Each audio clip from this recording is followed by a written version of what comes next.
All right. Good afternoon, everyone, and welcome to the Winter 2024 installment of the UCR School of Public Policy Student Spotlight Series. My name is Veer Sinha, and I'm a Dean's Ambassador for the School of Public Policy. Our Student Spotlight Series seeks to showcase the exceptional talents and skills of our students, as well as their research, community involvement, advocacy, and other notable endeavors by students at the School of Public Policy. A few notes on the format for today's event. The event will be split into two separate seminars with a 15-minute reception between them. Our first seminar speaker is Rafael Barrientos Posada. The second seminar speaker is Joseph Anastacio, accompanied by a panel consisting of Shayla and Isami, who will be joining us in person, along with Joseph Azam and Naili Mohammed joining us through Zoom. For virtual audience members, please note that you can submit your questions anytime throughout the event via the Q&A feature at the bottom of your screen. Now, I would like to introduce Rafael Barrientos Posada.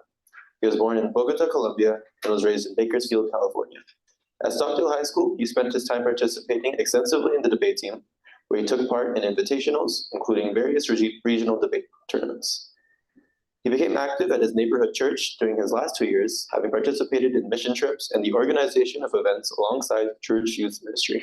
He was also captain to the Mecha Hispanic Club on his high school campus, being responsible for sponsoring and holding a variety of cultural events and activities throughout the school year. His passion for history, politics, and philosophy has greatly contributed to his potential end goals in corporate, local federal government, or international law. He's a sophomore standing first year and seeks to earn a Master of Public Policy degree and possibly go to law school in the future. Please join me in welcoming Rafael to the stage.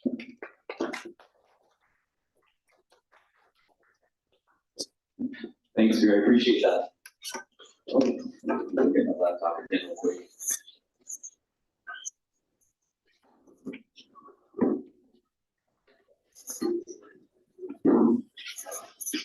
Sorry about that. Okay, I'm going to get started soon.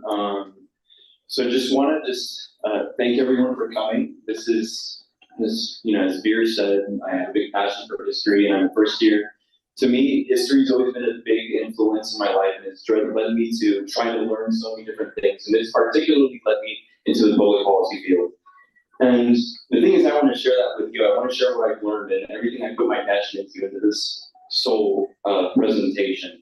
And I just want to thank everyone in the subcommittee for organizing this. So Matt with the camera over there.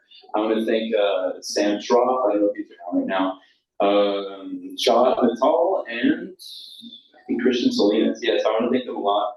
And a lot of those of you in the audience I know are my friends, and I want to thank you very much for coming. Like, it does actually mean a lot to me that you all would take interest in my own passion. But without further ado, thanks a lot for coming, and let's just get started. Okay. So this is called Cartels Unveiled, and it's a presentation that centers on unveiling what these organizations are. And the thing is, cartels are a particular business because they're not like any other business you've thought of previously. See, cartels are illegal organizations that focus on the exportation, the creation of illegal substances in order to make a profit, and they're constantly at war with governments. I'm sorry. The thing is, these cartels typically engage in illegal activities, such as drug trafficking. They've gone beyond to do human trafficking. They've gone above and beyond even oil trafficking for some reason. They do really horrid acts against people, their enemies, rival cartels, police, and whatnot. So what we'll cover is the history of how these organizations started. And I think this will take up a big chunk of our presentation. We'll see what they're like in their operations. We'll look at drug routes and important statistics. And most importantly, we'll actually make the connection between the cartels and how they influence modern society. Not only that, but how it's influenced American legislation, a lot of the problems that we see within the United States, which can be drawn back to them. We look at previous policies implemented and new ones that are going to be implemented as well. So what are they like? I want to actually look at what they're kind of up to. So I'd like to see, let's have a look at social media and see what they're up to.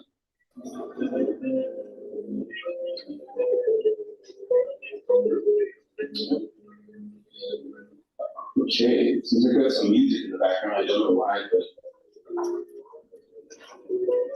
sorry about this bossa nova, but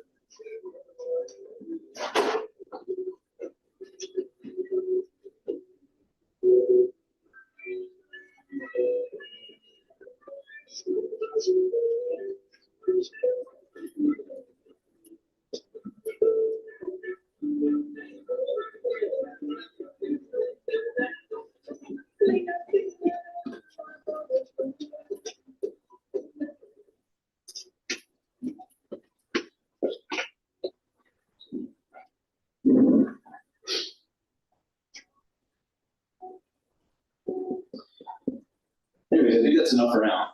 There's definitely a lot that we can look into, and those are some marketing strategies that these organizations have. But I just kind of want to go over where this story starts. So everything starts in a tropical country in South America, an Andean country known as Colombia. That's where most of these illegal mega cartels actually originate. So let's have a look at what, how this started, and, what we'll look into is what occurred with these empires, how they emerged. The most particular thing of every one of these empires and any empire in the world is that they leave ruins. This is a ruin, for example, that I was actually able to see. I remember over the summer, every time I go, I see this one very, very particular ruin. Sitting in the middle of like just some area by the road, and just like, what is this building? What was it? And I remember just driving past it and asking my grandma, what exactly is this? What is it? What does it do? What was it? And the reality is that this building right here has a dark history. And the reality is that this building was once a building that cartels used. But the strangest thing about it was that it wasn't just a random building. It was a hotel. It was actually a German hotel, half timber. And it's like, you ask yourself, what's this German, hotel doing in the middle of like a really tropical country? There doesn't seem to be a clear correlation. It makes no sense whatsoever. But it'll make sense later on. As I said previously, it has an extremely dark history, and it was owned by one of the most important drug lords in the country, known as Carlos Later, who was half German and wanted to build this as a place to not only collaborate with his associates, but also create more plans for drug exportation and the just new frameworks of the cartel that they maybe wanted to work on. And it's just really particular, you see what these empires used to be, and it was, it was a luxury hotel that's no longer existing anymore. It's a ruin. So now look at the country itself. Colombia has been in a war for approximately, 80 years or so? So the war expanded back to the 60s, and unfortunately the country has seen a lot of instability since its foundation. Ever since the 60s, the radical elements of the Liberal Party would split up to form these communist groups. And what this would result in is fighting across the entire country. You would see fighting in the jungles, more specifically, and in rural areas where the government wasn't capable of reaching out to these people. And that's why these groups emerged, as a way to try to defend the people and try to remove the oligarchies that they saw as a problem in the country. But unfortunately, these groups would go to the extent in which they would violate the rights of people, they would harm people, they would kill people, and they would use terrorist methods in order to combat the government. So overall, it was a very brutal war that would kill hundreds of thousands of people, displace millions, send refugees across the entire country, and just an overall collapse of violence across the nation. Corruption would be rampant. There would be multiple groups, which made it even more difficult for the government. The thing is that since they were guerrilla groups, they operated in the jungle, it was hard to reach them. And they had very secret organizations that made them hard to tackle. So going back to what the country was all about, we go to Medellin in the 1970s. What's been going on is that this guy known as Pablo Emilio Escobar had started an organization of smuggling. He started with contraband, a really smart businessman, as a matter of fact. So contraband eventually emerged to coca smuggling. He would smuggle that from Ecuador and Peru, bring it into the country so it could be processed. This guy gained so much money that he was able to run for Congress. He kept the Medellin cartel under down low kind of profile that would make it look like it didn't really exist. Saying it was a taxi business and it was real estate.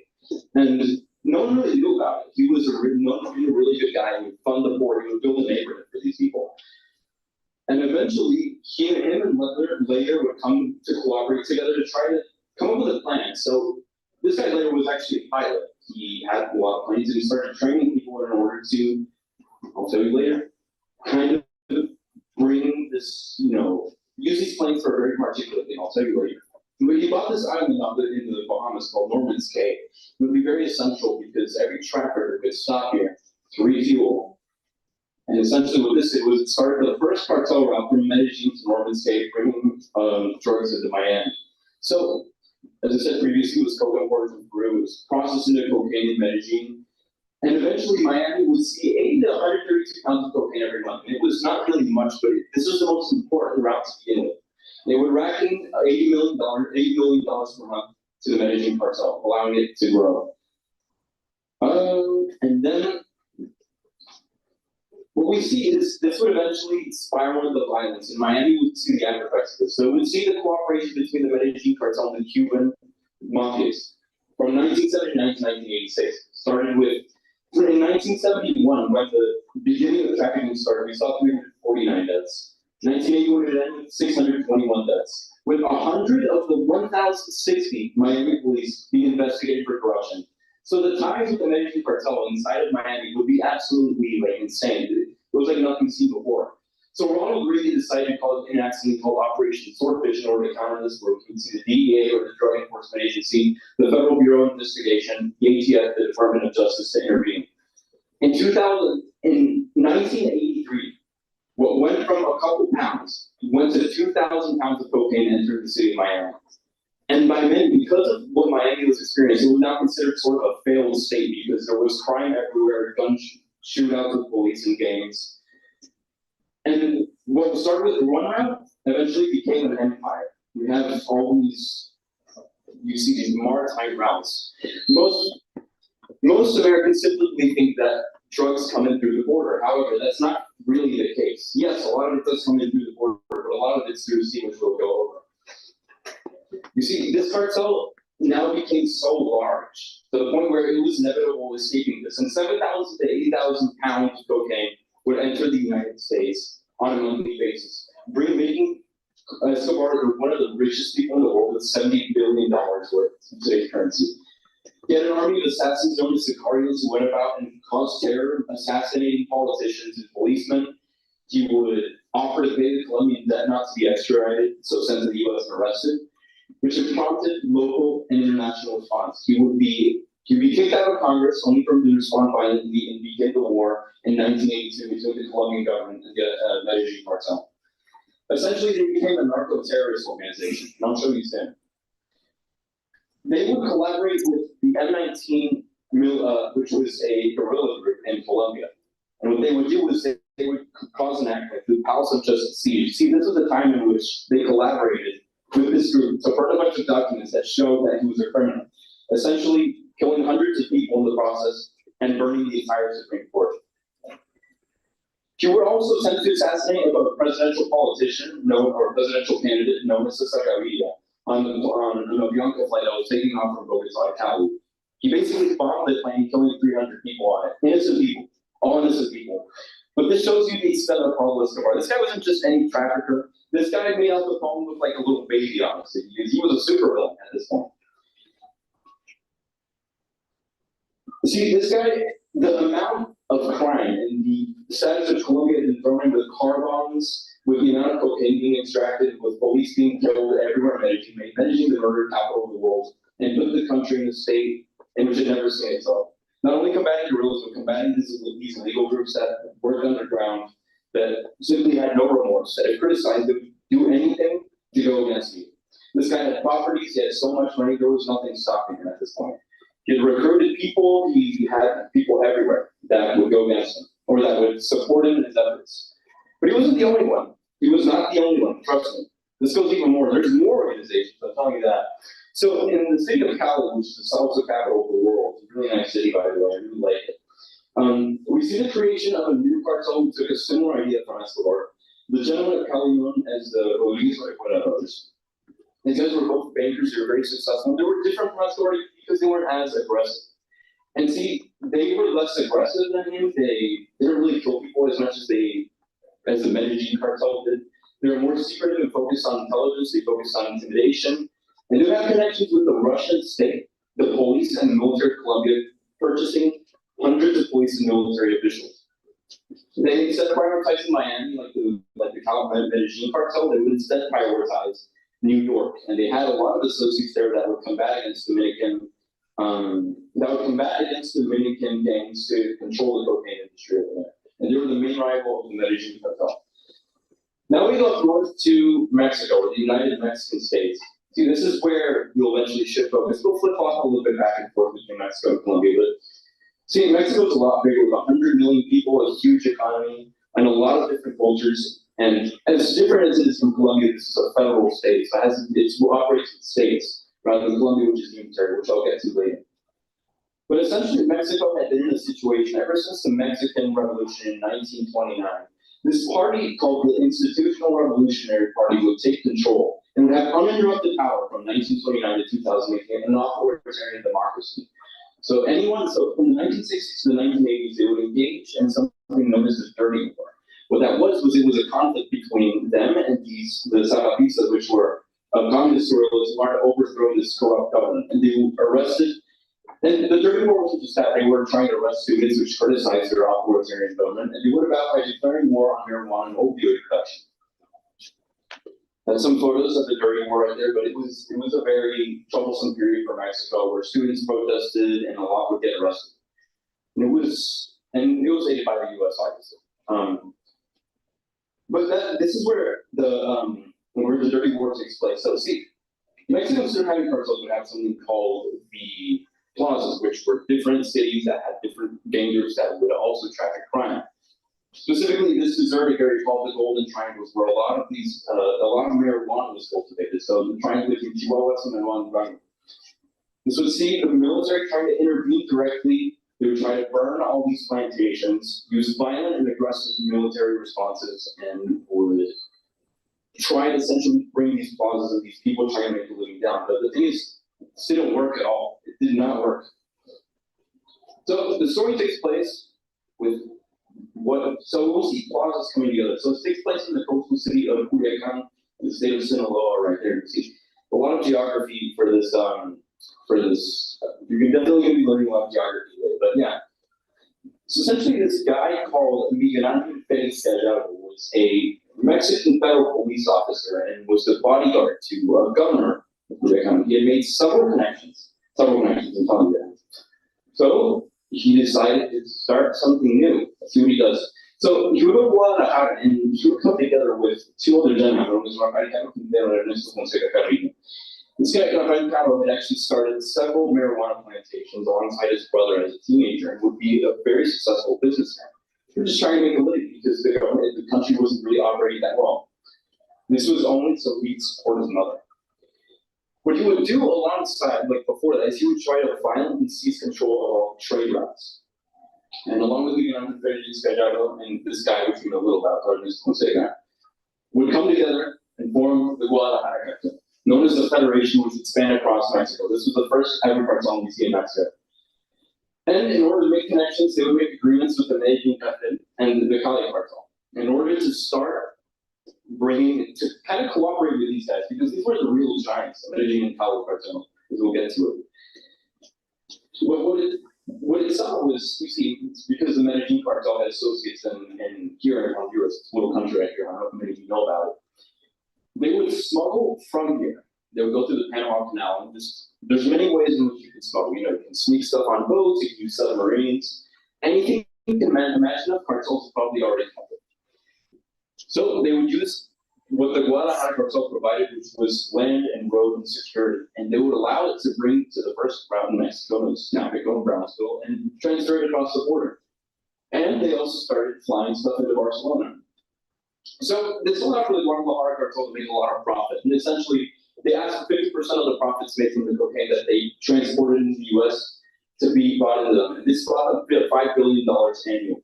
So, as I said, collaborated with Felician mafias to get stuff into Barcelona. But they would also collaborate with the Sandinistas in Nicaragua, which is south of Honduras, which is a socialist regime that overthrew the military government there. And what they did was they had no funding, so they needed to go to cartels, which we'll get into later. A lot of regimes are very narcotic.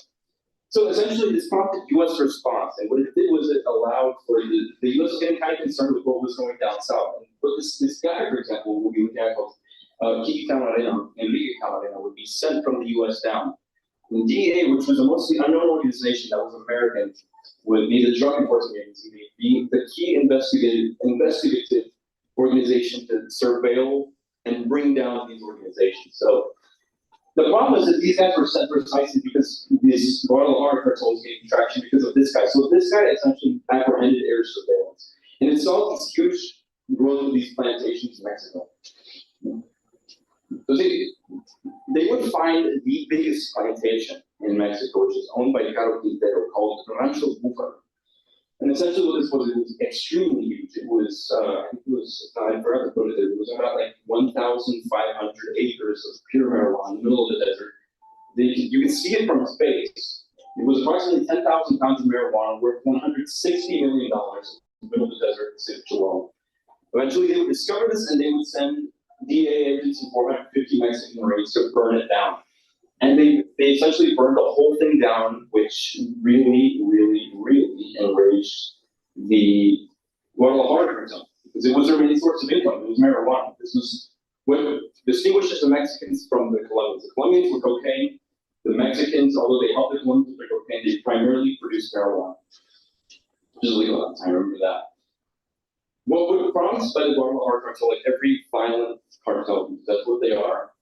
In 1945, this guy was just once someone, this is what cartels do with people, they desensitize people. This guy essentially would take revenge against the Americans and the American government, the Mexican government. He would kill two innocent American tourists in Guadalajara, mistaken for American agents, probably drug or something. And he would, because of the burning of this, he would capture several Mexican agents from the Directorate of Federal Security, which is like the FBI that they have. They would capture them and kill them, several of them. And as we said, as we had mentioned that guy previously, he was responsible for the killing of DEA agent Cameron. He would capture him and he would be violently tortured by government. Essentially, this was seen as a tragic event in American history, and it was seen as a problem. There's a new era and there's a new period to respond to this problem of cartels. Because they were sending people and they were dying, so the U.S. had to respond. Essentially, it's a operation that did nothing. With the U.S. in absolute outrage, they would deploy several DEA agents over in Mexico, and they would go into 4.5-year manhunt. Caro would flee to Costa Rica, and Felix Gallardo, because he was under so much pressure, he decided to fracture the Federation, the Guadalajara cartel. Essentially, Felix Gallardo would later be arrested in 1989 after this 4.5-year manhunt, but the operation would be a success. But the thing is that we're going to see is when a cartel ends, more will come. It's like cutting the head off of the serpent. There's going to be, or a hydra. There will always be more that will come. There will always be power vacuum to replace the next. From the fracture, we see the creation of new rivalries and several other cartels. There's the Tijuana cartel, the Juarez cartel, the Sinaloa cartel, the Sonora cartel, and the Gulf cartel. This one is the oldest, by the way. It was actually created in the 1920s or 30s. And it served as a bootlegging organization for the American mob. But we'll look into these. Essentially, the Sinaloa cartel would go to be one of the strongest. In the early 2000s, this guy known as El Chapo, or that was his nickname, cooperated with the Arellano Felix brothers in the Tijuana cartel. So these were the people that Gallardo had given power to take control of these cartels. Yeah. So they would come together and actually work after conflict to build things known as super tunnels. So the first tunnel that they built a tunnel under the border, actually right here from Mexico to the U.S. to San Diego, Jose Mesa. But the first tunnel will be found in 2006, and 2 tunnels later, so who knows how many there are anymore, will be found in 2016, near the Tijuana airport. Now, these tunnels were equipped with everything, with elevators, they were equipped with carts, mine carts, and who knows how much stuff they would bring in. But the U.S. military has been successful in capturing several of these. Who knows if there are more? But the most ironic thing is the first one was actually found 300 feet away from the police station. I'm not even kidding you. So it was right in front of everyone's eyes. They had just been working on these for so long in hidden warehouses that the Sinaloa cartel had been so successful. So let's come back to Colombia. So now what we see is that the Cali cartel is now growing, and Escobar had become such a problem that these forces decided to unite. So something apart from the communist groups, there was the United Self-Defense Forces of Colombia. This was a counter-cartel organization that tried to bring down a lot of these communist groups, and they were known as paramilitary death squad. They would be considered nationalists. They'd grown from a defense force to a violent group. They would receive funding from the government, and they would be trained by Mossad. So they were a lot more well-trained and more organized in the time. So we led by a guy named Anastacio. So the Cali Cartel and the agency would actually come together alongside the Colombian government to try to unite, and they would be called Los Pepes, or those prosecuted by Pablo Escobar. It would essentially, your destruction, sorry about that, I forgot to mention that. This would lead to the end of the Medellin cartel, where Escobar, after building a prison for himself and escaping, even though the prison was somehow surrounded by an entire elite force, he would escape and live. He only was with one more bodyguard. He was found, tracked down, and killed by cooperation between the government. There's a DEA agent known as Steve Murphy from the U.S. And they would finally bring this guy down. So Escobar was still in hiding, and Colombia basically celebrated. Colombia was now able to refocus, and they had removed the most dangerous man who made Medellin a hellhole, basically. And they were able to regroup, essentially. And with the Cali cartel, that had been arrested. Something had been revealed, something dirty about the Colombian government. This one really bad. See, Colombia has been a democracy for 200 years with only one 3-year military dictatorship. Essentially, the Liberal Party under the presidency of Anastacio would be in control. But something revealed, there was something that was revealed about this presidency. Essentially, tapes were uncovered by the Conservative Party that demonstrated that Sanford Pizano was collaborating with the cartel. He was receiving funding, and he essentially gave them security, he gave them safety, and he allowed them to operate. And this is something that was revealed by his opponents. Essentially, this led to pressure from other sections of the Colombian government, the Americans, and this led to Cali members, after being extradited, to be sent to the U.S. and left there. This agreement ends in the Cali cartel in 1996, and these are actually our guys right here, the Orejuela brothers. And these guys, this guy actually died earlier this year, but and I think this guy's still alive, but they were sent back, and essentially both brothers were extradited.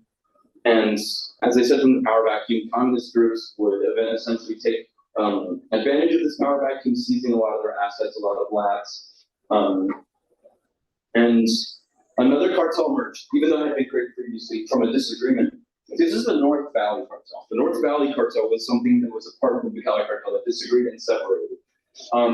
They were the last Colombian migrant cartel to ever exist from 1985 to 2008, which were also equally as violent as the Medellin cartel. So tortures, killings, whatnot. Just, you can think of the worst stuff possible. They've probably done it. Instead of working in a main city, they collaborated in smaller cities, smaller rural towns, on this Cartago, these are all very beautiful towns, especially local music. And they own one of the most important ports, actually. So these guys were already, the fact that these guys emerged and the other cartels collapsed, it cemented the Mexican cartels in the business for cocaine and financing. The North Valley cartel would be respondent. So now the Colombians were no longer in charge. Now it was the Mexicans. And these guys were simply responding to them. So because these guys already had the monopoly in Colombia, they were able to use the Port of Buenaventura, which would be somewhere around here, yeah, right there, to ship their stuff out. So a lot of what they're known for, and it's still done today, is narco submarines. I don't know if you've heard of these, but they're really fascinating. And what they are is they're almost completely handmade submarines that are either fully submersible or partially submersible. They carry all their merchandise, so cocaine, those kind of things. And they're able to go to Mexico or the Gulf Coast or West Africa or Galicia to bring stuff in. So there's longer ones. They come in all different shapes and sizes. But this was a very particular one that they found in construction. It was a fully submersible. Now, if you ask me how they built these, I don't know. The only thing I know is they did this by hand. Again, I don't know how anyone can build a full submersible submarine by hand. But this is one that they captured on the Ecuador and Colombia border, fully submersible one. It's called captured by the Colombian military. Here's another one, both fully submersible submarines. Extremely, extremely interesting. And they would use, so these cartels would eventually expand south and use the ports of Guayaquil, Mantas, and Tumaco as ports to export to Mexico. And what they would do is they would simply collaborate. They would again send them by submarine or boat. And the Mexican cartels would gladly receive them. They would also send them to Costa Rica, just anywhere you can think of. They've probably been there. Now, what you see is we see expansion of the drug routes. We see that they're now using, as I said, We'll get to Venezuela later, even though it's here on the map. We'll get that later. Really interesting subject as well. But they've expanded to West Africa as a means to get into Europe. And new demands have now emerged in the market. So cocaine now in the 90s, 2000s isn't as prevalent. And so we see something called crystal meth, fentanyl, opioids is being a new relevant, something new to the market that Americans are now creating that they completely know about and wanted to profit out of. So this will change trafficking forever. We're going to go over it closer to the end of the presentation. But let's look at some policy analysis right now. So essentially, how did Mexico respond? So now that it was the early 2000s, now Mexico was in trouble after Colombia had ended the cartels. The millennial cartel, there would be a whole turf war between cartels, so they all hate each other. You can look at it right here, but all these cartels, some that I won't cover because they're smaller, would engage in conflict between one another against each other using tactics, and it would result in a lot of violence. There's a prompt response from the Mexican government to counter them and send troops. So with 500 troops already dead, they decided to send a total of 7,000 ground forces, 1,500 Marines with little to no result. So here's some footage of Operation Michoacan. So as I said previously, they trained a lot of troops. This was essentially the beginning of a drug war in Mexico. Michoacan is to the south, by the way, but it was, to this day, still a point of contention between both Mexican and Colombian, between the Mexican cartels. So this shows the militarization of Mexico. They decided, so within this event, they tried to surround the skies, surround the seas to prevent anything coming in from Colombia. And it would see a new era. And we're going to see the effects after this video ends, and we'll show you the effects of what has occurred. But as you can see, this is some footage of air surveillance. But yeah, so military operations are definitely a policy. This is one of them. A lot of the initiatives that we're going to see actually bear in terms of this, but this is a very particular one. But let me get to that later. So the Colombians would also go into their own military operation. They still are having some issues. So in 1991, the Colombian President Pastrana and Bill Clinton would sign what would be known as the Plan Colombia, with 7.5 billion funds given to the Colombians in order to strengthen their military, strengthen intelligence, and it would lead to 78% of that going to police and anti-narcotics, and that's going to economic funds. Now, the Alvaro Uribe presidency would be very different, and it would actually be now we're actually looking at presidencies and more policy. So this guy, essentially in the early 2000s, so we were all born, most of us probably born in this era, but he would be extremely crucial in Colombia because he would expand this plan. He was a very conservative president. He was part of the Colombia First Party. And he expanded it to $10 billion and invited 500 American personnel to assist with training, 300 to assist with drug extraction. There were a lot for military equipment. So now the Colombian government was fully militarized and had the capacity to end other groups like the communists. And what this guy essentially did was he brought a new golden age to Colombia. Colombia was actually seeing revitalization. Homicide rate decreased 73% across the country, and we would see cocaine production dropping 72% from 2001 to 2012. He would essentially enact several military operations across the country in the slums of Medellin to regain control from other illegal groups. He would essentially, this guy also reopened commerce across the country because a lot of the roads had actually been controlled by the guerrillas, and it was stunning the country's economy. This guy brought them to their knees. He brought the end to the North Valley cartel. He would spray and eradicate 500 metric tons of coca, which is used for cocaine processing. But unfortunately, because he gave so much power to the military, every organization is corrupt. So what this led to a very tragic event in the history of the nation, where the military, because they were prompted to have results, it would result in 6,700 people dying in an event known as the false positives, where the military, in order to show that they had results, would essentially take poor civilians from every part of the country, and they would kill them, dress them up as communist rebel soldiers, making it look like they had done something, but they were completely innocent. And it's a big criticism, and it's something about policies that the more hard-line your policies, even though they might see results, have a cost. And this is one of the costs, is the 6,700 innocents that would die. So this is what his presidency, even though it was good for the country economically, and would see a lot of economic growth, would see this unfortunate event. Now, the U.S. decided to reenact this, it's almost like a very similar policy in Mexico called the Merit Initiative, where they would fund not only Mexico but Central America with $1.6 billion of funding going to the initiative for the purchase of military equipment, transport helicopters, and $72 million to stop the flow of U.S. arms, because that's essentially what's funding it. So 50% would be allocated also to Mexico, with 400 to justice reform and human rights. But the problem with this initiative, unlike Plan Colombia, would see immense failure. This would be due to corruption. See, the Sinaloa cartel had actually purchased a lot of troops, a lot of police officers, and would see a rampant corruption across the entire country, with over 93,000 pounds of fentanyl overdoses. 93,000 fentanyl overdoses in the United States. Homicides quadrupling since 2007. And this would lead to the replacing of the federal police by a National Guard in order to protect people. So this is what the over-door presidency has been trying to do. It's been direct cause of 250,000 homicides, an additional 85,000 disappearances in Mexico. So this military operation, or this operation essentially did nothing. So a lot of this, as I said previously, is based off of the institution. So the institution is directly responsible for certain operations not working. The thing is that the Mexican government has not been collaborative because they have misallocated these funds and have been criticized for human rights violations, even though the Colombians were also responsible for it. These guys just have not been able to solve the issue. We met with the institutional failures. So what exactly is the problem that's leading to the creation of these cartels? Why do people favor them? Well, here's the answer. See, Mexico's seen an intense increase in poverty rates, from a 35% increase to a 46% increase in 2006 to 2010, with the second highest wealth disparity gap in the entire world, despite being a huge economy. Poor poverty alleviation, there will also be poor poverty alleviation, and would see a growth. So let's see the exact numbers of the people who are in charge or want to enter these cartels. In 2012, cartels had approximately 450,000 employees, with 3.2 million people depending on drug trade.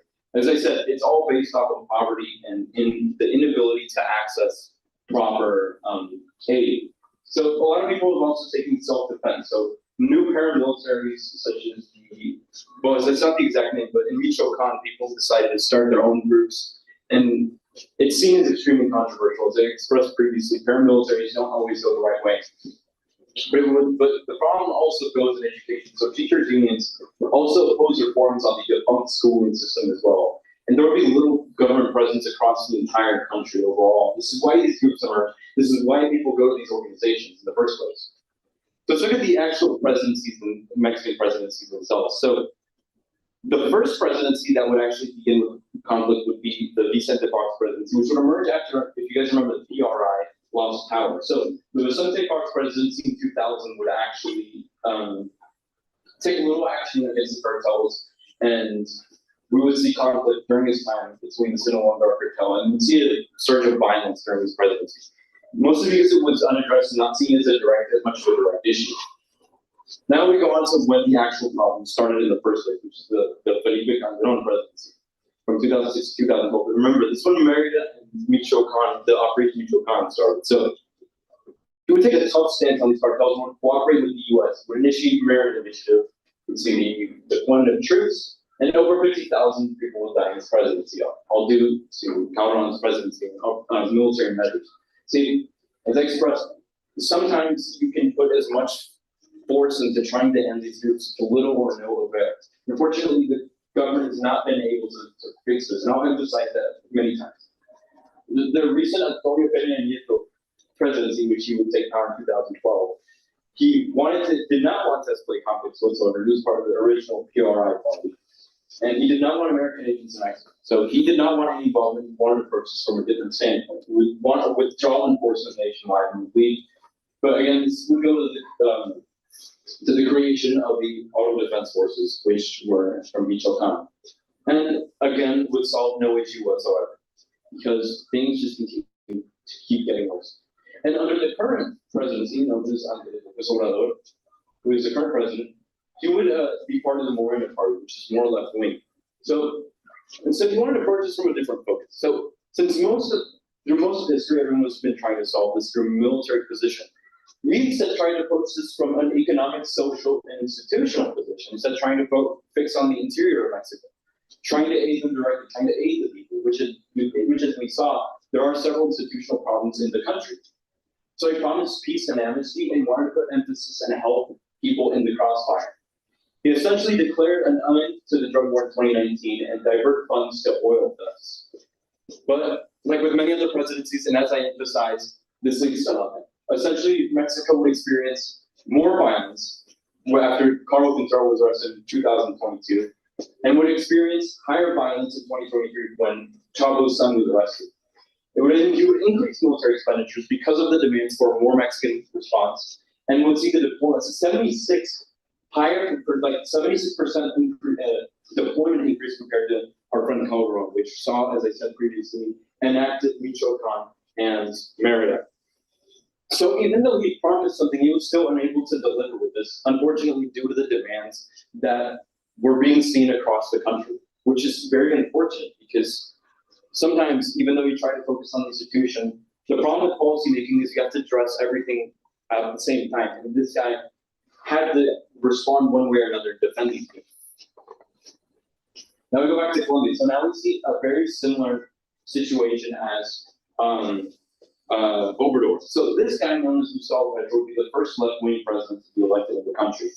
And he was declaring also an end to the drug war, reopening opening relations with Venezuela, which, if you guys know, is currently under a socialist dictatorship known as the Bolivarian Revolution. But he would try to open this, and he wanted to expand relations with them, and withdrew military and police involvement in the conflict. But when you withdraw, and you already have these people trying to take a lot of control, this saw the strengthening of the Allied partisans, which were the communists. So he's basically getting nothing done, unfortunately. He's making a problem that was already improving is now slowly growing, getting worse. Now let's look at the United States. So now we're going to shift a little bit of focus. We'll flip-flop back to Latin America, back to the United States later on. We'll focus on our at-home problems, but let's look at what the Trump presidency did, because it was very recent and it's very important. So if y'all remember, Trump wanted to actually build a wall. And unfortunately, the thing with walls is that they don't always help with drug trafficking. As I said previously, a lot of this is seen through maritime routes, and everything that involves drug trafficking is not always avoided.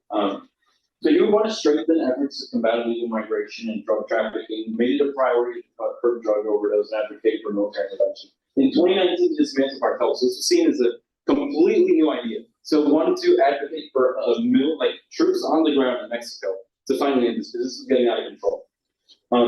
Which we'll get into later, so why that might be good or might be bad. So essentially, because of its policies, a lot of undocumented migration levels plummet, but this would see the splitting of families across the border and would see also costs from this. So it would be a big problem. So still no improvement to drug entry as well, so you would not solve anything whatsoever, and everything would still be the same as it was, essentially. Under the Biden presidency, he decided to instead reverse everything that Trump did. And although families were able to be reunited, unfortunately, he estimated an estimated 1.4 million undocumented immigrants would come to the U.S. And although the border isn't necessarily a spot where a lot of drug comes in, there is a big percentage that goes in as well. I'll explain it later. I have more statistics later on. But essentially, it saw an unprecedented migrant level group, and he would try, and this you can see in 2021, when Trump, as the levels plummeted under Trump, when Biden took power, this would lead to a surge of migrants. Essentially, because apart from this, he tried to enact Operation Lotus to stop fentanyl, which would see as minor success with, I think, a couple thousand levels, or like some people being saved from opioid addiction. But it would be a success. Let's look at actual cartels themselves. We'll go to policy a little later on, but you see. So this is our current map of Mexico, as you can see. So these are the current cartels that are in control, and this is a shift away from policy, which we'll go back to. But essentially, the Sinaloa cartel operates right here. Is the biggest cartel. The CJMG operates here. That's why we have Michoacan right here. So this is a big contest point, which is what I was telling you. It's a lot of where a lot of the Mexican cartels are trying to come back to power.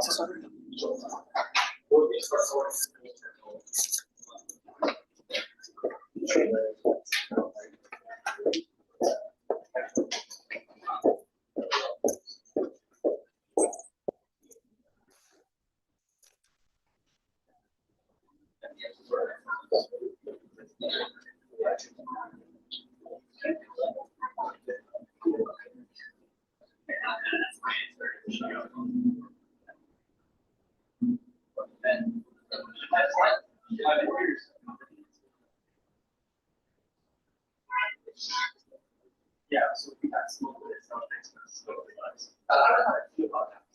yeah.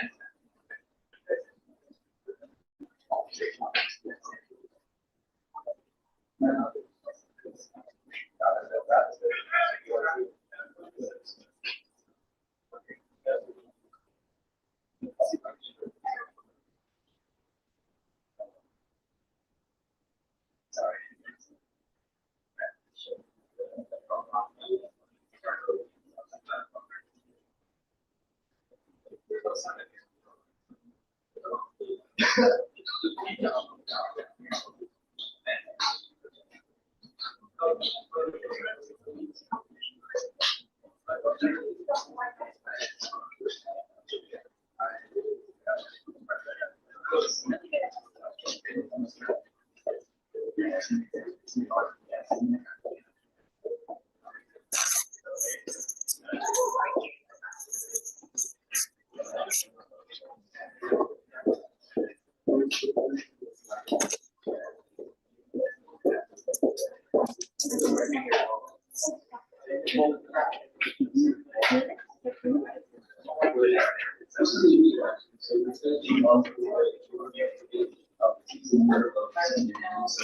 If any of you guys have seen this, I recommend you call this number because he's intimidator. So I would really recommend you call that because this is one of the most wanted people in the world. You can $10 million if you get him. Now let's have a look at what they look like. I wish I could keep the volume on, but So this is what they actually look like right now, and they.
in 2014 only to be escape again.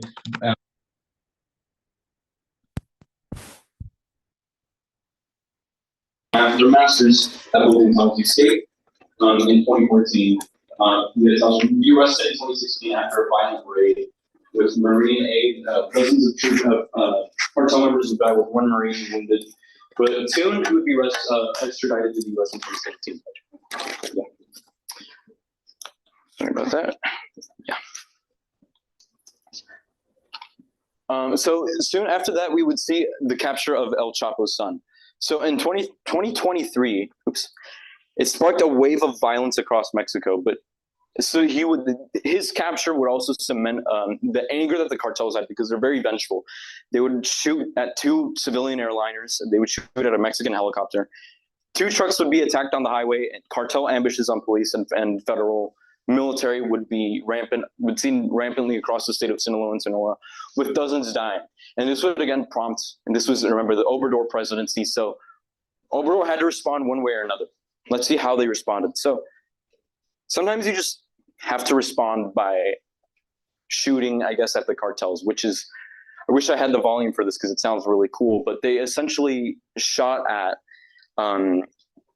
a lot of these illegal members, and it led with one commander getting killed, one prominent cartel leader. So sometimes there are different ways to get results. It can be institutional, it can be military, but sometimes you have to go for military motives, and that worked.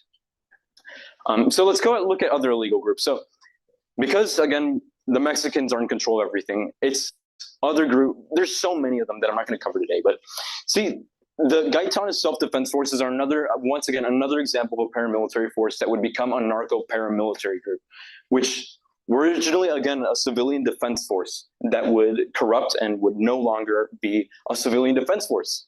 It would try to fight against communist guerrillas and the government, and is currently the most powerful group in Colombia, owning this area right here known as the Gulf of Urabá, which is rural and full of jungles, basically. And from there, they would ship, everything that they have to the Mexicans so the Mexicans can handle it.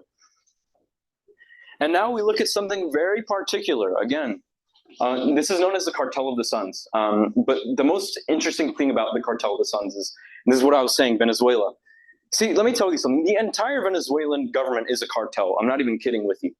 They have a monopoly in Venezuela. Every military official is in charge or is somewhat associated with narcos. But in the 90s, this communist institutional revolution known as the Bolivarian Revolution would take power, with Hugo Chavez becoming president. Essentially, it would lead to the formation of this group in collaboration with illegal groups. And now our president, Nicolás Maduro, has taken power. So they've seized power, gone on nationalization rampage, and essentially ruined Venezuela's economy. And what this has led to is a necessity for funds for the government. So the Colombian military has decided to give the ELN and the FARC, which are Colombian groups, aid. They've given them refuge within their own country. So they operate over there, and the Colombian government can't even reach them. So because of the Petro presidency, because he has basically lifted his tough hand on these people, they now can do whatever they want, basically, and they have the ability to collaborate with Venezuela, because Petro has declared an end to the drug war. Again, this is another thing you should look at. The U.S. government's betting you $50 million if you can get the Venezuelan president, and another 10 for these military commanders right here.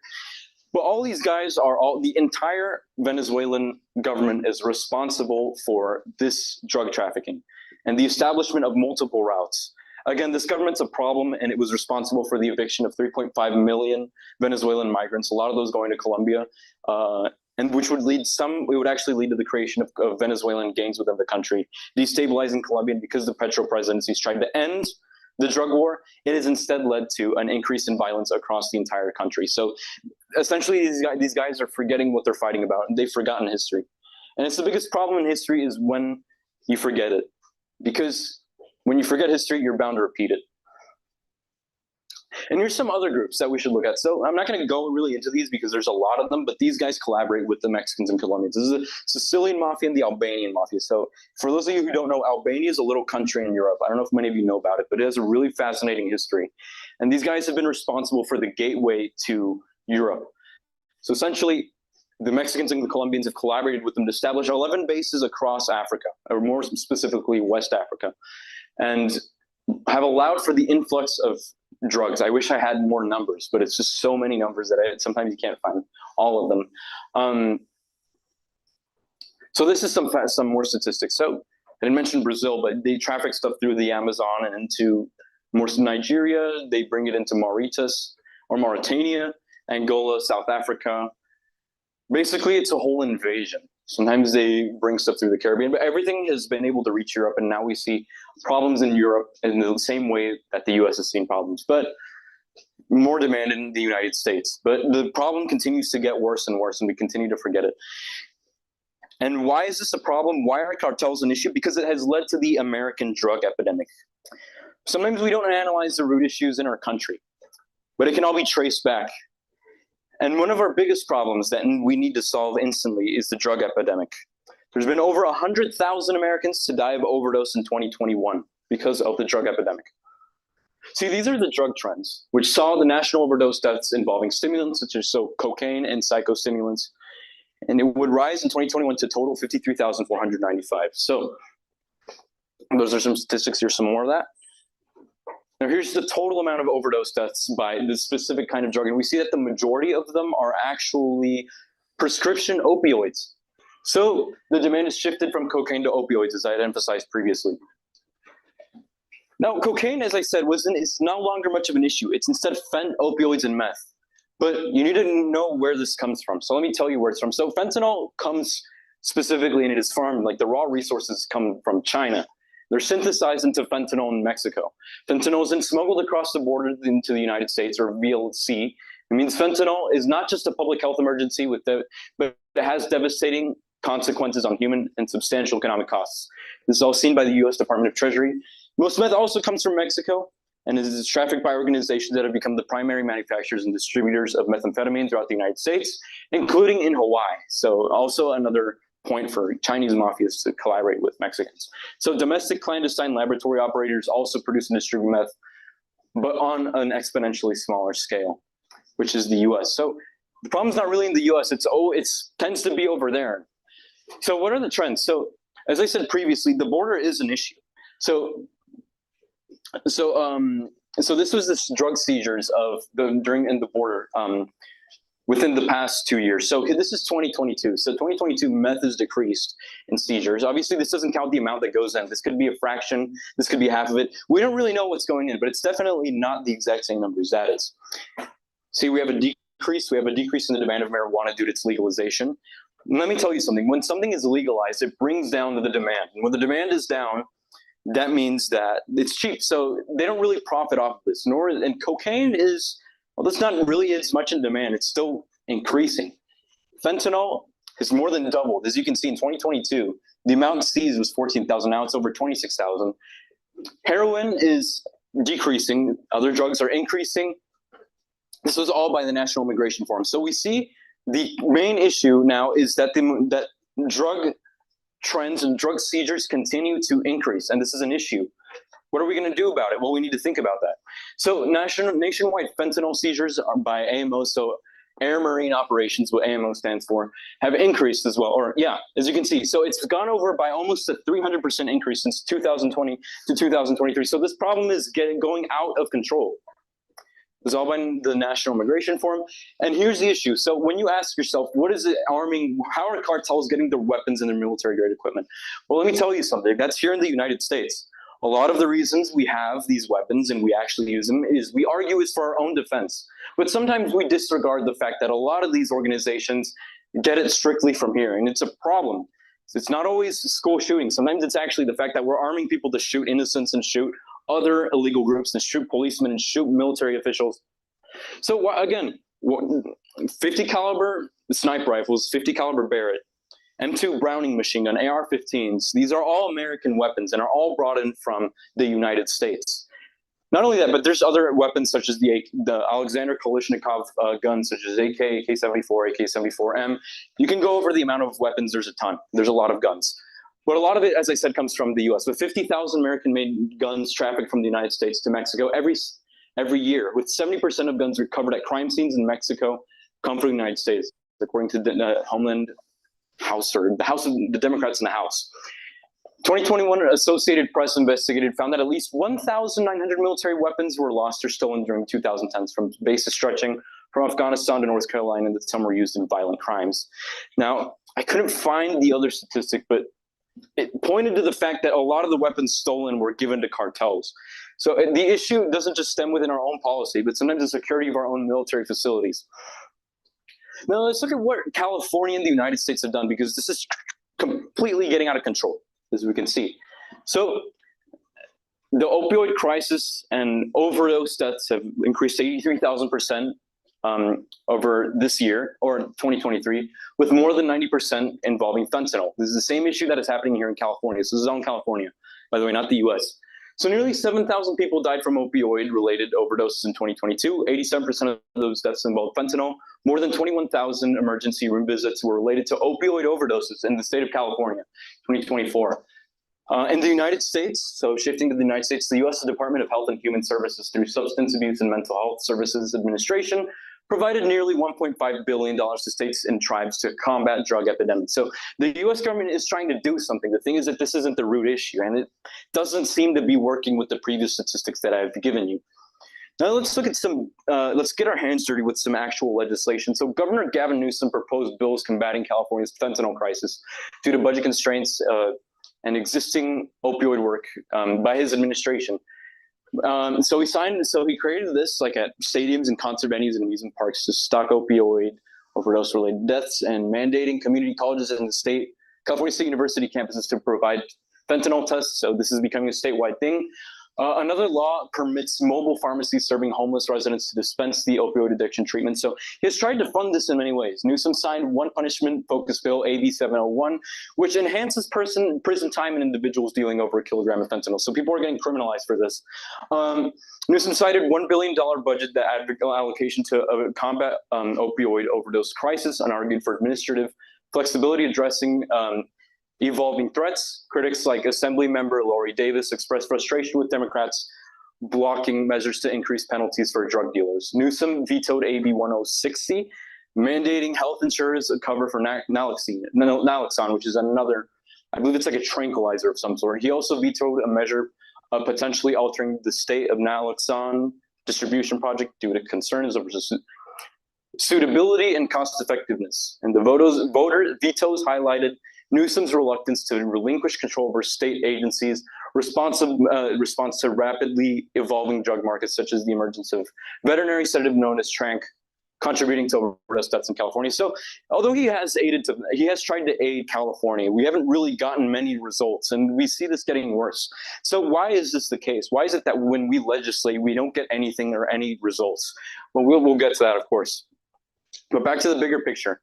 Let's see what the Democrats and the Republicans propose to counter these issues. So Representatives Goldman, Thomas, and Castro introduced a bill to arm cartels by stopping the trafficking of American guns and increase interagency collaboration to identify, target, disrupt, and dismantle transnational criminal organizations responsible for exporting firearms, instruct Homeland Security investigations with U.S. Immigration and Customs Enforcement to establish mechanisms for sharing aggregated information about interdictions sent to southbound firearms and U.S.-related firearms in Mexico with federal partners. So overall, it's just a lot of nitty-gritty stuff, but he wanted to also enhance border security with the Mexican government in order to stop this and be able to trace guns back to crime scenes, establish performance measures for efforts to disrupt the smuggling of U.S.-sourced firearms to Mexico. So he kind of just wants to stop arming these people, but aren't they already armed? Don't they already have some weapons? Like, we might be stopping their growth, but I think cartels will always find a way. So it's a good idea, and we should definitely see if we can implement this, but we have to look at both sides. Will this really work? Will it really stop cartels from actually wanting to work? But Republicans, and more specifically Donald Trump and other representatives such as Lindsey Graham, proposed, as I said, a military intervention. So this so the deployment of troops has been suggested due to the field of recent events, like the murder of 2 American citizens and I believe a family of Mormons in Mexico.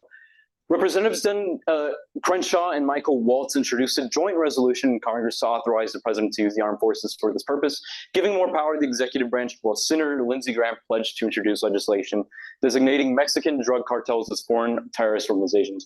Which I don't know about you, but I think that killing innocent civilians and especially migrants, it probably sounds like a terrorist organization to me. And I think that it's not necessarily a bad idea. Former Attorney General Michael William Barr has also advocated for military intervention against cartels, regardless of Mexican government participation. Now, this is a bit overstepping, and it's kind of like back to manifest destiny. See, the Obrador presidency doesn't particularly like that because it would make them look weak. And that's the case, is if another like very powerful country comes in to attempt to remove these cartels, it would look bad. And there might be crossfire between civilians, the government, and the cartels. And there will definitely be a cost if this happens. But as to specific military operations or future legislation between both the Republicans and Democrats, maybe there could be a compromise. It all depends on the election and who gets elected for this year. So who knows, maybe there will be ground troops. I pretty much doubt it. It's mostly the right wing of the Republican Party, but there could be some level of military intervention in the near future. So let me ask you a question. So what do you think the root issue is? And as policy analysis students and as a public policy student, something that I love doing is analyzing what the root issue is. And it's the key thing that makes everyone a great legislator is trying to address the root cause. That's your root issue right there. So the reason why Americans are dying, the reason why Americans are dying on the street, the reason why Mexican civilians are getting killed, and the reason why federal police, military is getting tortured, the reason why we see the growth of these groups is precisely because of these criminal bands that seek to take advantage of the Mexican people, the American people, and the people across the entire world. They're evil organizations. They plan to take everything. They plan to seize the Mexican economy. They plan to not only disrupt both governments, but they seek to simply aid their own members. Their leaders are egocentric. They're people who simply seek to make gains from their own pockets. They seek to harm others. They want to intimidate, establish their own self-righteous paramilitary groups, and intimidate others, simply recruiting more young people to get killed. This is all because of the institutional problems seen not only in Mexico, but in Colombia and other nations alike. These countries have unfortunate, sad pasts and institutions that have led to the growth of these organizations. They have led to people not only trying to seek an alternative to make money, but to look for another alternative. Like Rafael Barrientos, it's simply people trying to make a living for their mother, to support their mother. But it leads to them becoming evil. Because that's what man is. Unfortunately, man is a greedy person, and there needs to be a way in which we can limit it as policymakers to protect our civilians across the world. So we go to one country. Colombia was able to solve this issue because their institutions allowed for it. Their police was less corrupt. They wanted to do good for their people. Even though there were corrupt officials, not only the geography, but how do you say it? The unitary government allowed for response and allowed for a direct attack against these cartels. And this country has seen some problems solved. But as I said, with the Petro presidency, we're not getting anywhere. It has not solved this issue, and it actually has exacerbating it with Venezuela gaining more power. The Mexican government has to continue its efforts. Even though Obrador has not been successful in truly establishing order across the entire country, he's been able to bring Mexico to arms. Has this done any good? I don't know for sure. I don't think it has. It has not done any good whatsoever. The country is still suffering. The people are still suffering. People are still trying to make ends meet. And although his idea is good for intervention within the economy, it's a wonderful idea. We need to focus on the institutions, and that's exactly what Obrador is doing. But unfortunately, this is a hydra. And as for our own country, the United States, the people, the policy, the politicians all have the ability to come together, to unite together, to combat these illegal groups, to combat these people who seek to not only extract and steal from the American, steal from the Mexican, steal from the Colombian, but we have the ability to bring them to an end altogether. And as I said, we've identified the root issue. What this would do is it would not only remove their power, but it would allow us to solve multiple policy issues altogether. By removing this, it would allow our nations to come together, to restructure our economic and our institutional foundations, but it would allow us to get victory. And as Americans, there's been nothing that we can't do. Even though there's bad that we have done, there is something good that we can always do. And as American citizens, our main goal should be to advocate for what is correct, advocate for correct policy, and advocate for an end to evil and an end to the cartels. Once an end is brought to the cartels, We will see a world that I don't even know what it would look like. But as I said, it will bring an end to evil, and it would bring an end to one of the most evil groups seen across the entire world. And that is why this is a problem. This is why I decided to make this my policy paper, or my policy presentation, because it is an issue that not many Americans are well aware of, and it is an issue across the world that has its own, that explains a lot of why other issues exist in the first place. And solving this issue and addressing it in one way or another, coming together as Americans, not as Democrats or Republicans, and would allow us to work to bring an end to them. And again, that is the end of this presentation. I want to thank everyone very much for coming, to my friends in the audience. Thank you. I'm sorry I went a little bit over time. But thank you. It was a real pleasure making this and doing all this research, because as a history aficionado, I really took a lot of time and made a lot of late nights to make this presentation a reality. So thank you all to those in the audience and subcommittees. Thanks. Sorry about that.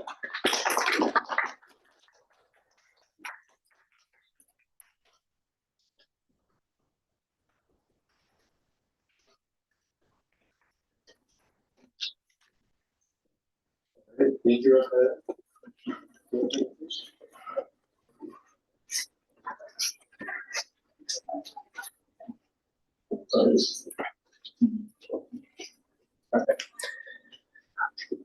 Okay, we'll now be moving into a Q&A session for our audience members. If anyone in the in-person audience has any questions, please kindly come up to the middle aisle and ask a question so that loudly and clearly, so our Zoom audience can hear you. And for those on the Zoom webinar audience, please go ahead and input your questions via the Q&A feature, and I'll pose your question to our speaker. So if anyone has any questions, feel free to come up, ask Rafael.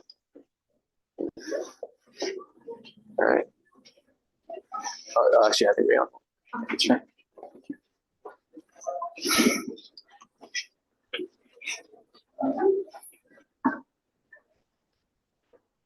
Good question. Lovely presentation, by the way. It's so cool. Thank you. I have a question, because I have moved from the rectangle doors, but when you show us the graphs about like the drug overdose, I see that you're trying to pinpoint the blue spots as the mainstream cartels. But in the graph, it actually showed that the most growth was prescription drugs. So how is like the mainstream cartels? Thank you for pointing that out. Prescription drug overdose? It's not entirely, yeah, as you emphasized, that's a good thing I should have pointed out, actually. It's a lot of the problem is actually in the pharmaceutical industry, and that's correct. Although a lot of opioids are provided by a lot of these pharmaceuticals, it's still a big portion, as I pinpointed earlier, and a lot of fentanyl is still sourced from these cartels. So these people are still an issue, and absolutely, the pharmaceutical industry is an issue within itself. And thank you for pointing that out. I actually appreciate that, because, yeah, they are a pretty big issue. So I agree with that.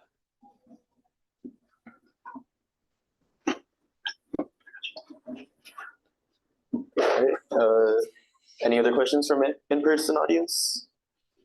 If anyone does want to further conversation with Rafael, feel free to. We have Boba in the back right now.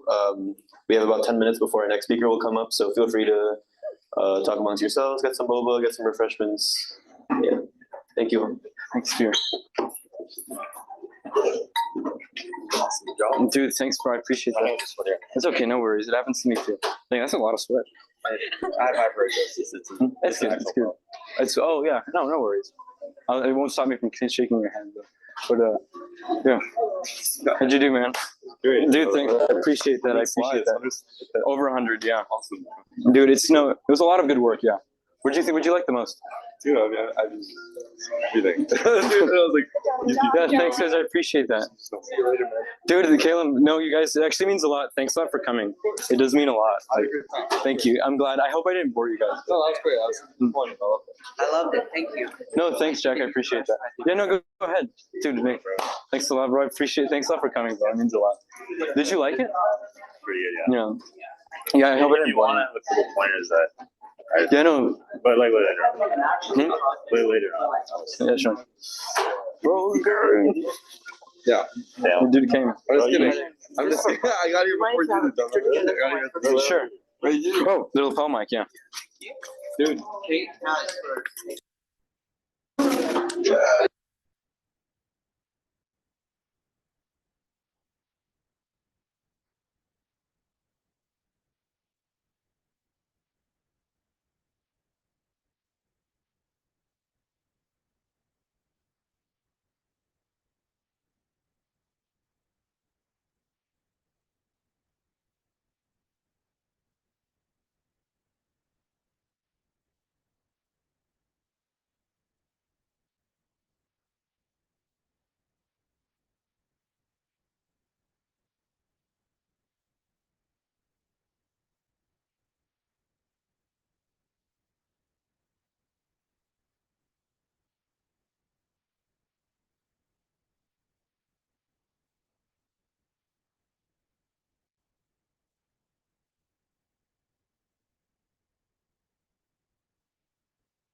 All right.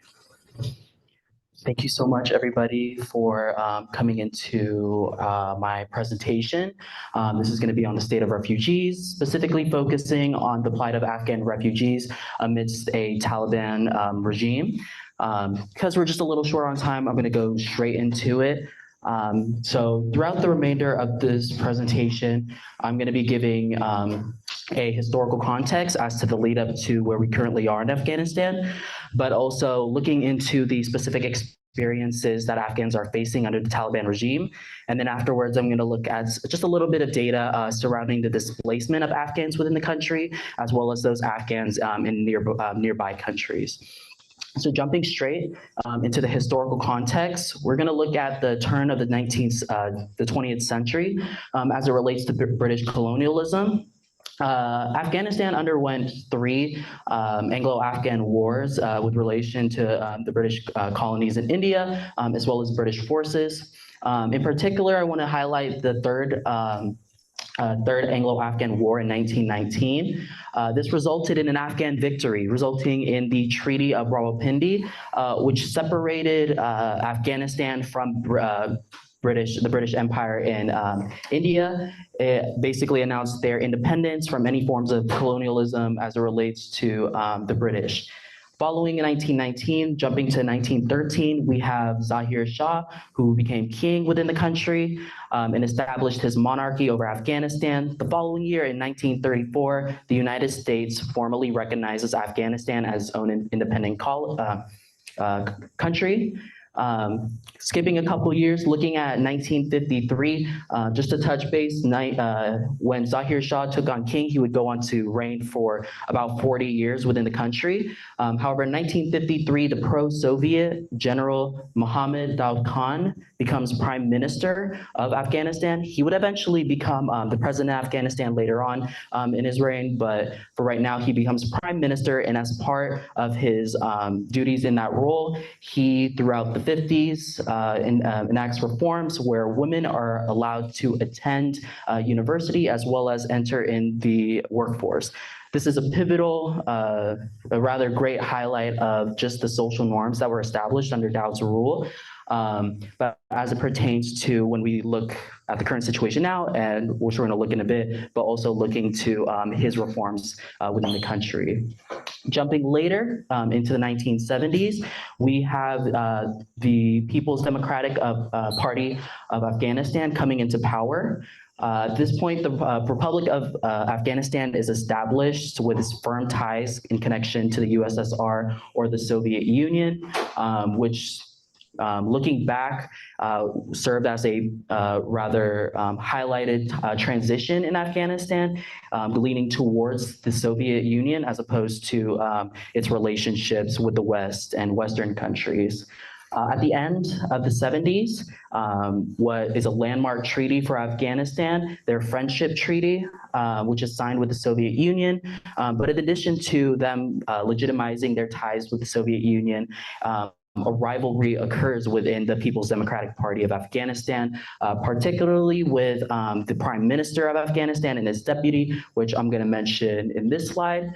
But before that, in June of that same year, in 78, the Mujahideen, this group of different rebel groups, aligned at battling the Soviet-backed government at the time. And shortly after that, in 1979, this point, the American ambassador in Afghanistan, Adolf Dubs, is killed. The United States at this point cuts off all assistance to Afghanistan. Thus, a power struggle between the then Prime Minister Taraki and his deputy Amin begin. As a result of that rivalry coming to existence, Taraki ends up being killed. And in response, the USSR invades Afghanistan on December 24th of 1979 to further bolster and secure a fracturing communist regime. In the 1980s, we see that rebel group, the Mujahideen, had thus united. At the beginning, it was a bunch of different separate groups. Now they've united against the Soviet invaders who invaded on December 24th. They also were targeting against the specific Soviet soldiers, but also the USSR-backed Afghan army, which was currently in place. In 1982, we see some 2.8 million Afghans fleeing the conflict into neighboring country Pakistan, as well as 1.5 million fleeing into neighboring country Iran. Afghan guerrillas continue to gain control predominantly around the rural areas of the country, whilst the Soviet troops and Soviet Union forces hold the urban areas, including Herat as well as Kabul. Jumping into the further through the 80s, in 1984, although this person claims to have traveled to Afghanistan immediately after the Soviet Union invaded, Saudi Islamist, most of you know the name, Osama bin Laden, makes his first documented trip into Afghanistan to help aid anti-Soviet fighters. 2 years later, the Mujahideen are becoming even more legitimized as a force against the Soviet-backed government. We can see in this bottom right photo where President Reagan invites Mujahideen leaders to the Oval Office for a meeting, as the Mujahideen at this point continue to be served arms by the United States, Britain, China, through ports of entry facilitated by Pakistan. At the end of the 80s, the United States, Pakistan, Afghanistan, and the Soviet Union signed these monumental peace accords within Geneva, guaranteeing Afghan independence from the Soviet Union, resulting in 100,000 Soviet troops exiting the country. Following this withdrawal, the Mujahideen and rebel groups continue their resistance against the Soviet-backed government and the Soviet president, Dr. Najibullah, who was previously elected to a Soviet puppet state back in 1986. In 1992, we see the Mujahideen as well as other rebel groups with the aid of turncoat government troops, which were Soviet troops who switched to the other side. They stormed the capital in Kabul, thus ousting Najibullah from power within Afghanistan. And in 1995, this newly formed Islamic militia, as we know it, the Taliban, rises to power on the promises of peace. Keep in mind that Afghanistan at this point has experienced years of conflict. Thus, these exhausted Afghans go ahead with the approval of Taliban rule for upholding quote unquote traditional Islamic values, which we know today not to be the case. The Taliban outlaw the cultivation of poppies to crack down on opium trade. They crack down on crime, but they also, and most notably, curtail the education of women as well as the employment of women. And women are required to be fully veiled and not be allowed outside of their home without a male guardian. Islamic law is enforced through forms of public executions and amputations as an intimidation method that the Taliban has enforced. Then in 1995, but also to this day, the United States refuses to recognize the authority of the Taliban within the country. It's important to note that, yes, we are at the turn of the century, and a lot has occurred under the Taliban rule before we hit 2000. However, in 2001, we're hit with a pivotal moment in history as it relates to both the US, but also to Afghanistan as an independent nation. In 2001, September 11th, Saudi Islamist jihadists come and attack essentially American democracy. This moment proved to be a pivotal catalyst for the United States to begin its war on terror, as President Bush called it, against targeting Al-Qaeda within Afghanistan. Shortly following September 11, 2001, on October 7, despite the amount of unanswered demands that the Taliban turned over Osama bin Laden, the United States, as well as its allies, launched massive strikes, bombarding the entire country, trying to target Al-Qaeda networks, but also any forms of jihadists that worked against the United States. Additionally, the Taliban proclaimed that they are ready for jihad at this point. In 2002, the National Grand Council of Afghanistan, or the Loya Jirga, elects the United States-backed Hamid Karzai as its interim leader, or his official title, the Interim Authority Chairman, to serve over the interim government until 2004, when Afghanistan was required to hold democratic elections. In 2003, amid increasing violence within Afghanistan, particularly in Kabul, we see NATO send over troops in a military campaign to secure Kabul, which is important because this is its first ever commitment to maintaining peace outside of Europe. In 2004, in the following year, the Loya Jirga adopts their new constitution as a part of its new established government, calling for a president as well as 2 vice presidents. But also most notably, this constitution calls for the equality of women as an institution. So we look at the historical context and how Afghanistan got to where it is today. but we need to recognize the different levels of social practices and social norms seen in this photo as well as this photo. This is Kabul in 1967. We see Afghan girls returning home after their day in school, which was a very common practice. They were allowed primary and tertiary education, but they were also young women were able to enroll in higher education, college education with their male counterparts. After 2001 and September 11th, with the war on terror launched by the United States, this is what we see Kabul to look like amidst constant US involved conflict. We see the decimation of infrastructure, short supply of drinkable water, as well as low electricity infrastructure, resulting in essentially a Dust Bowl in 2012, hosting 5 million Afghans. And after 2012 and the war on terror, the United States decides to withdraw in August of 2021. In the lead up, we see massive levels of conflict as a result of the Taliban's campaign to take over the country prior to United States withdrawal in August. Here we see two internally displaced boys standing outside of their makeshift home or displacement refugee camps within Kabul. This is a great representation of the amounts or the consequences of a U.S. involved Afghanistan and their internal conflicts and affairs. And now this is what we see today. This is the present day as we look at how the Taliban has approached how society operates. Here we see women lined up in attempts to receive rations from a local humanitarian aid group. As I stated before, under Taliban rule, they're required to be accompanied by a male, who in this case, we have a Taliban fighter who is watching over the women as they get their food. This is a brief video from NBC News showcasing what the situation looked like as the US and NATO withdrew from Afghanistan in 2021. Cleared out without celebrations or fanfare. The U.S. military cited security.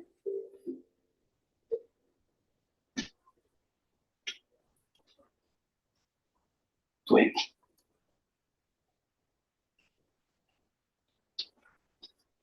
The last American troops cleared out of Bagram Air Base without celebrations or fanfare. The U.S. military, citing security concerns, is now saying when or how U.S. troops are leaving. Bases are shutting down without partners. At the White House, President Biden also did not give full attention to Afghanistan, bristling when reporters pressed him today about the impact of the withdrawal. I think they have capacity to be able to sustain the government.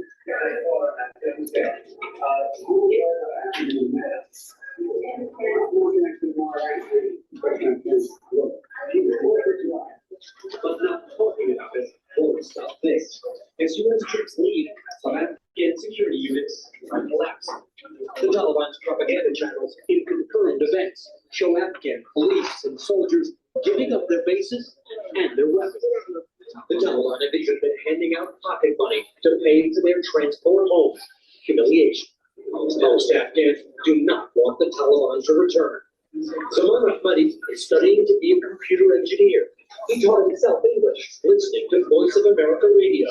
All Afghanistan benefits no education, no freedom, there's no TV, there were any broadcasts, anything. 2,442 Americans died in this war. But for years, it's mainly been a training mission to prop up the Afghan security service. By September, nearly all U.S. troops will be gone. It is the Taliban who are now celebrating as Americans leave in silence. Thousands of Afghan translators who fall alongside U.S. troops also fear what may be coming. The Biden administration has promised to resettle many of them in the United States. But the details are still unclear, and the translators are still here and afraid. Richard Engel in Kabul tonight. Thanks. So the rise of the Taliban once again in Afghanistan poses a significant danger to the country's women and girls. Andrea Mitchell joins us now to talk about that. What's the biggest danger here, Andrea? Lester, women and girls have been able to go to school, hold jobs, and take positions in government since the Americans came. But all that was banned under Taliban rule. It violators subjected to beatings or worse. Young women have never known anything but the freedoms they've won over the last decades. Leading Democratic senators say the administration is not doing enough to protect their rights. And even if the Taliban don't take over, the most recent UN study found 2/3 of all Afghan men said women have too many rights. The last American. All right. So I'm gonna go into the mic's on. I'm gonna go into the experiences that Afghans are facing following the United States and NATO's withdrawal in 2021. So I'm just gonna provide a advisory warning as to the contents of the photos that I'm going to be showing moving forward throughout the presentation can be sensitive to most audiences. So moving forward, we see this change in social practices on part of the Taliban as they took power. We see a lot of intimidation, fear, public humiliation, public torture, public executions. These two cases, this case is our two reporters who were arrested by the Taliban in Kabul. During their detainment, they were consecutively tortured. Flogged is a method that the Taliban's use. Flogging is when people are whipped on their back, typically with a wooden or a metal stick. And one of these reporters experienced torture on hours of end. So that is one example of the Taliban's use of torture to push it back against, in that specific case, freedoms of expression and freedoms of press. So this quote from Amnesty International, which I wanted to provide in 2022, reads, "Restrictions on women's rights, freedoms of the media, and freedom of expression increased exponentially. Institutions designed to support human rights were severely limited or shut down completely. Peaceful protesters faced arbitrary arrests, torture, and enforced disappearance. The Taliban conducted extrajudicial executions, arbitrary arrests, torture, and unlawful detention of perceived opponents with impunity, creating an atmosphere of fear. Extreme poverty increased, exacerbated by drought, as well as other disasters in addition to that." Here is another example of a public flogging. Public execution and floggings were used as punishment for crimes including murders, thefts, illegitimate relationships, or simply violating social norms. Women's rights in particular continue to be attacked, and women's participation in public life was severely limited. Afghanistan was the only country in the world where girls were banned from attending secondary school.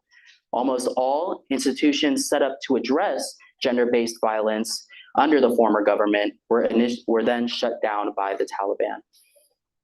So as for extrajudicial executions, there's widespread and systemic extrajudicial executions occurring underneath the Taliban, targeting individuals associated with the former government, armed groups like the National Resistance Front and the Islamic State of the Khorasan province, as well as those simply not adhering to the Taliban's rules. Between August 15th, 2021 and June 15th of 2022, the United Nations Assistance Mission to Afghanistan recorded at least 237 extrajudicial executions, with an additional 69 reported in December of 2022. These were mainly targeting National Resistance Front members, particularly within the Panjshir province. Continuing, incidents like an attack instigated by the Taliban in the Ghor province on June 26 of 2022 resulted in the killing of civilians, thus which the Taliban falsely labeled them as rebels. Social media propaganda pushed forth by the Taliban also featured some evidences of war crime, However, they also announced an investigation by the Taliban Ministry of Defense yielding no public findings. This is just an example of how impunity continues to prevail amidst the Taliban's abuse of human rights, as there are no proper or transparent investigations into the extrajudicial executions or other human rights violations. Taliban officials denied such violations, rejecting any findings from NGOs like Amnesty International included. Looking at free speech as well as expression, the Taliban has shut down, since it took power in 2021, an immense amount of national media organizations, including BBC. These organizations, following their shutdown within the country, now are resulting to reporting on current issues within the country, but from outside of Afghanistan. According to a report from Reporters Without Borders, approximately 500, or out of the 547 media outlets that were operating within the country, 219 of those have had to cease complete operations. This resulted in the loss of jobs for 7,000 media employees, notably 2,100 of them being women. Restrictions on freedom of speech and freedom of opinion and expression, and the right to peacefully assemble, as well as the right to participate in any forms of public affairs, have had a chilling effect on the individual experiences of Afghans and communities within the country. Specifically, civil society actors, including women's rights activists and human rights defenders, have been subjected to killings, enforced disappearance, incommunicado detention, attacks, harassments, threats, and arrests. While some have been released, others continue to be deprived of their liberty, separated from their loved ones, and deprived of their right to speak out. Just a reminder of these two reporters' experiences, but also another experience being Murtaza Samadi, who was a freelance journalist covering news within Herat. And on September 6, 2021, Samadi was covering a protest, but was then arrested. His family reached out to authorities as they were told that his case was being referred to the Department of Intelligence and that he was facing accusations of organizing the protest, but secondly, of having connections with foreigners. He remains in custody for 24 days until September 30th, which then he was then allowed to meet with his friends and families. Lastly, for women's, going from freedom of expression, women continue to face the immense amount of discrimination and marginalization within the country. This is further also exacerbated when you take into consideration the different minority groups that are targeted by the Taliban. So we see intersectionality as it pertains to women of minority groups. However, the country continues to be ranked last on the Women's Peace and Security Index. Additionally, the United Nations Special Rapporteur on Afghanistan has called this specific situation for women an unprecedented deterioration of women's rights. The Taliban uses edicts to institute policy changes or changing social norms within the country.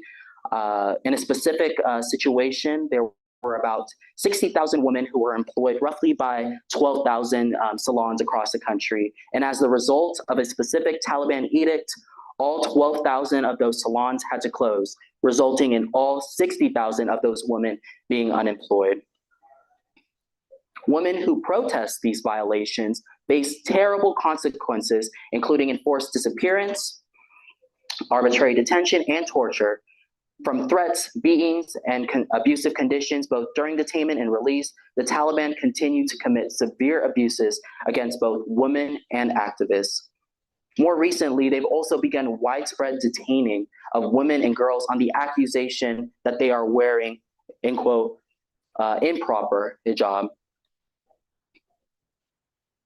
These are some photos outlining the experiences that women face. In a quote by the United Nations Special Rapporteur on Afghanistan, women and girls in Afghanistan are experiencing severe discrimination that may amount to gender persecution, a crime against humanity. He also continues in stating that the de facto authorities within Afghanistan appear to be governing by systemic discrimination with the intention to subject women and girls into total dominion. Initially, I was going to go into some of the numbers surrounding displacement. However, as a result of time and respect for our panelists, I'd like to transition into our panel discussion. Veer, if you want to take the mic. Thank you. Thank you, Joseph. That was very insightful.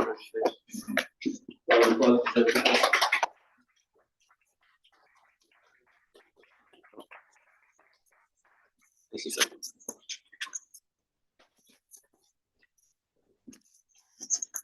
All right. So we'll now be moving on to a panel of speakers. I'd like to welcome Sheda Inishami, who will be joining us in person, as well as Naila Mohammed and Joseph Azam, who will be joining us on Zoom virtually. Sheda Inishami is a third-year PhD student in the Department of Sociology at UC Riverside. She conducts research that ties disparate refugee populations from the Middle East and Latin America as a means for reclaiming histories through cross-cultural perspectives. Using in-depth interviews and qualitative analysis, her master's thesis focused on connecting narratives of Afghans and Salvadorians navigating race as an acute experience in the US.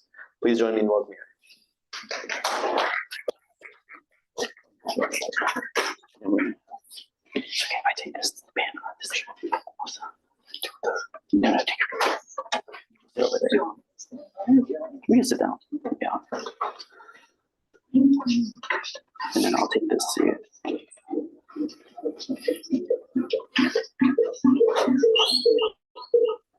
Okay. And then one second.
Human rights, politics, terrorism, and June.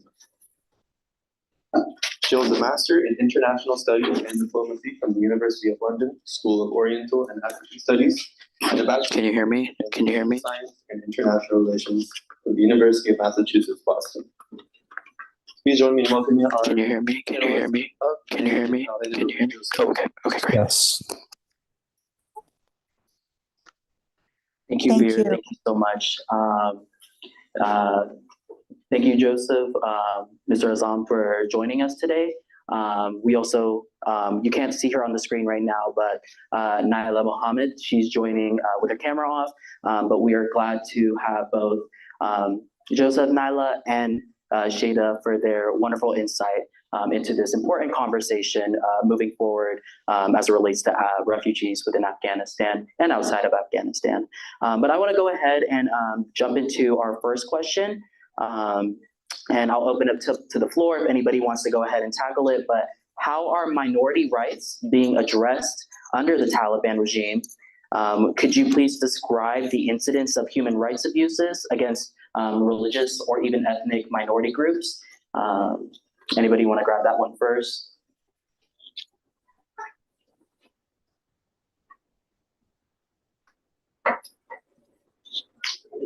Oh wait, I don't think we can hear Joseph. I think he's Sorry, I was going to say I want to defer to Naila on this one if I can, although I don't know if she's in transit. Apologies. Yes, I can take the question if you can hear me properly. Naila, I think your video is on, but we're only getting the top of your head. Apologies. I'm in the Joseph car and Naila. traveling. I apologize. But I will keep my video off for sake of aesthetics and answer the question. Thank you so much for inviting me to speak. The Taliban have promised to, or had promised to, be inclusive. However, they haven't delivered on their promises. They have actively targeted minority groups, including religious minority groups. And it's been quite distressing. I can give you examples of how the Sikh minority group has almost diminished from Afghanistan. The last Jew in Afghanistan left in September, right when evacuation was happening. So all functioning synagogues are officially closed. There were Christian converts, or are still Christian converts in Afghanistan.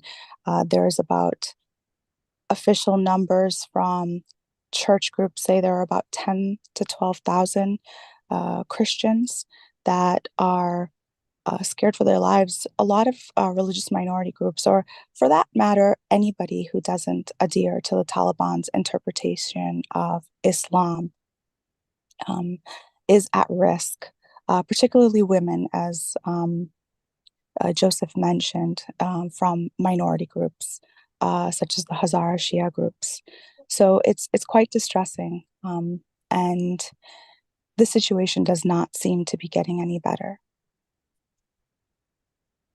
And I would just add to Naila's great comments by saying that it's important to think of the conditions for minorities, whether it's religious minorities, ethnic minorities, LGBTQI Afghans who of course exist, and think about the fact that they're both persecuted and not protected. And those are two very different things, and they're both happening under the watch of the Taliban. So the difference being that, you know, their active efforts to hunt down certain minorities, certainly, and displace them and dispossess them of their land. But there also been attacks on minority groups in Hazara areas of Kabul and Shia mosques that have happened because they're not being protected by the governing authorities, which are the Taliban. And it's access to worship, it's civil service positions, so work, and it's education, right? Those are the ways that they're being cut off and marginalized. So, Joe, I don't know if that answers your question robustly enough, but as Naila said, the situation's dire, and it's happening in two very distinct ways, both active persecution, right? Active violence, active repression, but also lack of protection and lack of access to civil society.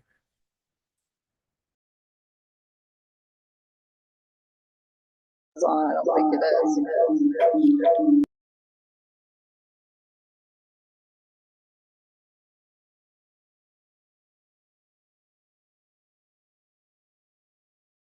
Sure.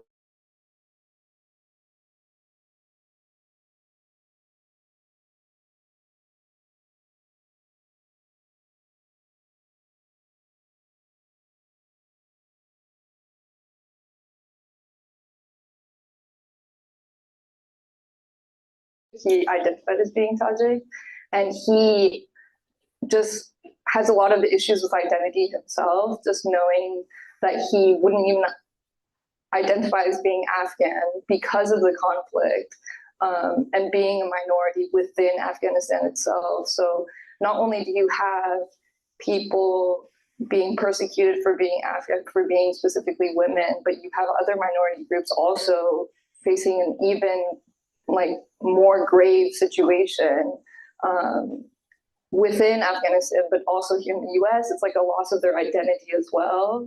Only being labeled as being Afghan and only being seen as Afghan, and kind of have that like sense of erasure. Yes. I think to kind of narrow down the experiences, especially in addition to when it comes to minority or marginalized group, including women or ethnic minority, religious minorities, or even LGBT. As it pertains specifically to women, I think a key thing that we take away from what's going on in Afghanistan is education for women. Would anybody, maybe we could go with Nyla, kind of expanding on her point to religious education, or that Taliban interpretation of Islam and how it relates to education within Afghanistan.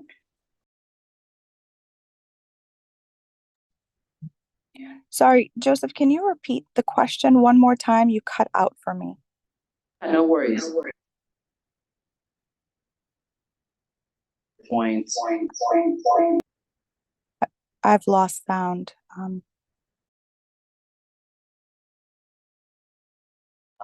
How education for women looks like within Afghanistan, maybe specifically tying in how, or the Taliban's interpretation of Islam or Sharia law.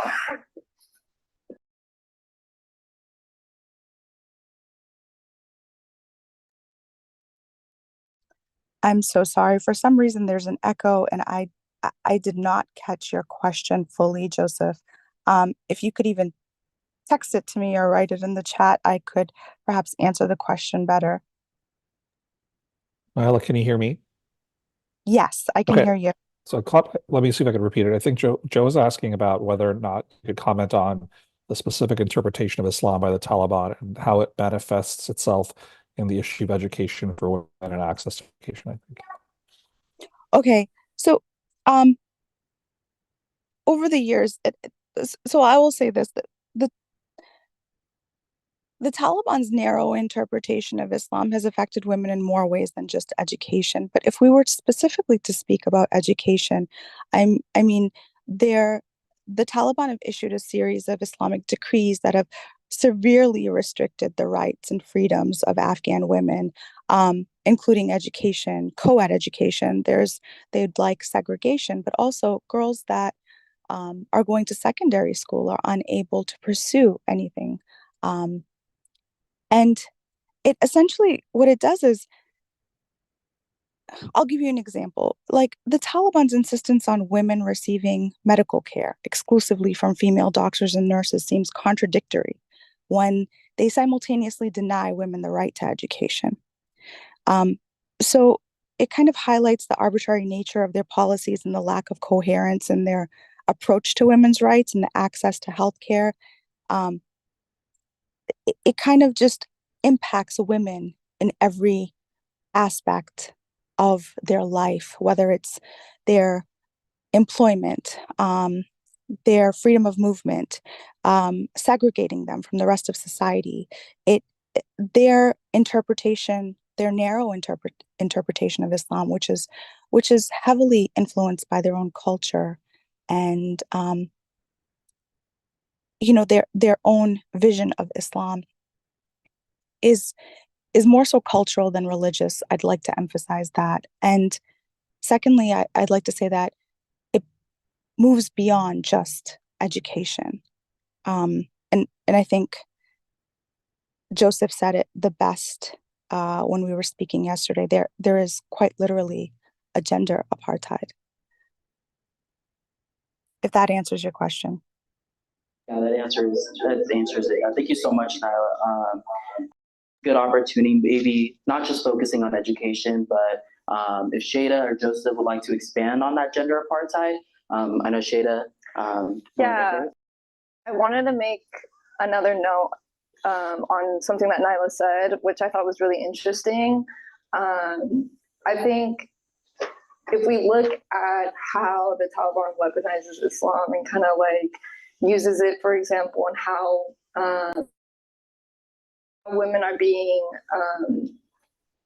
like, I guess, negotiating like education and public education, I think Nyla said it perfectly in the sense that it's not just that realm, but not only do they have this lack of access, like it ultimately kind of fans out into different aspects of their life, even to the present day when they come and live here in the US, because you see Afghans, refugees not knowing or just not even understanding what sort of certain rights they have while living here in the US. So for example, I had another person that I interviewed who was a woman who was not educated, who's currently working as a cashier. And when she was going to go do a medical checkup, she didn't know what a women's wellness checkup was. The doctor was kind of insisting that this is something she needs to do as being an adult.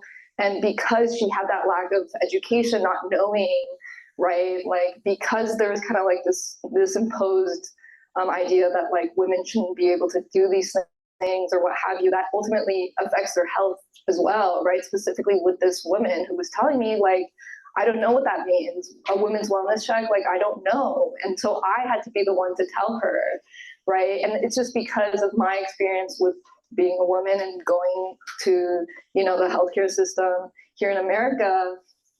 So ultimately what I'm saying, right, is like you see the kind of like trickle down of these situations into daily life here in the US. Shada. Joseph, did you want to make any comment? No, I mean, I just echoing what Shada said, Nyla said, and just maybe to get to the gender apartheid part of your question, I think it's important for people to understand what that means, right? What does that constitute? And generally, when we talk about apartheid, we talk about things that are systemic, right? That they're widespread, and where there's a system that creates a two-tier, right? A two-tiered system rather for men and women, where men effectively make all of the decisions, political, social, religious, and women are relegated really to the home, right? And they're erased, and that's a word that Shada used that I think is really important and deliberate. They're erased from life. And that's what we've seen happen in Afghanistan through the decrees. I think before we know it, it's going to be around 1,000 days that girls over the age of 11 aren't able to go to school in most of the country. And that's to say nothing about the fact that women are being kept out of the professional realm. And one thing to note around this, Joe, is that the infrastructure exists. For 20 years, the US and the international community built schools in Afghanistan. Now, there were challenges and there were places where the schools didn't reach, but by and large, the infrastructure was there. There were trained teachers, men and women. There were curricula. There was all levels of education. And so the gender apartheid that we're talking about sought to wipe all of that out for over 20 million people, right? That's the population of Afghan women who are now impacted.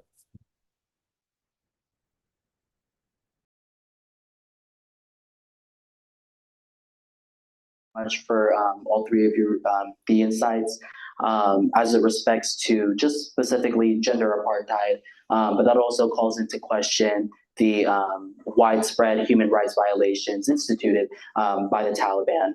I do want to bring up one quote by the Taliban spokesperson, Mujahid, stated at a news conference. He stated, "Recognize us first, then human rights." This relates more to when it comes to global affairs within Afghanistan in respect to Taliban's violations of human rights.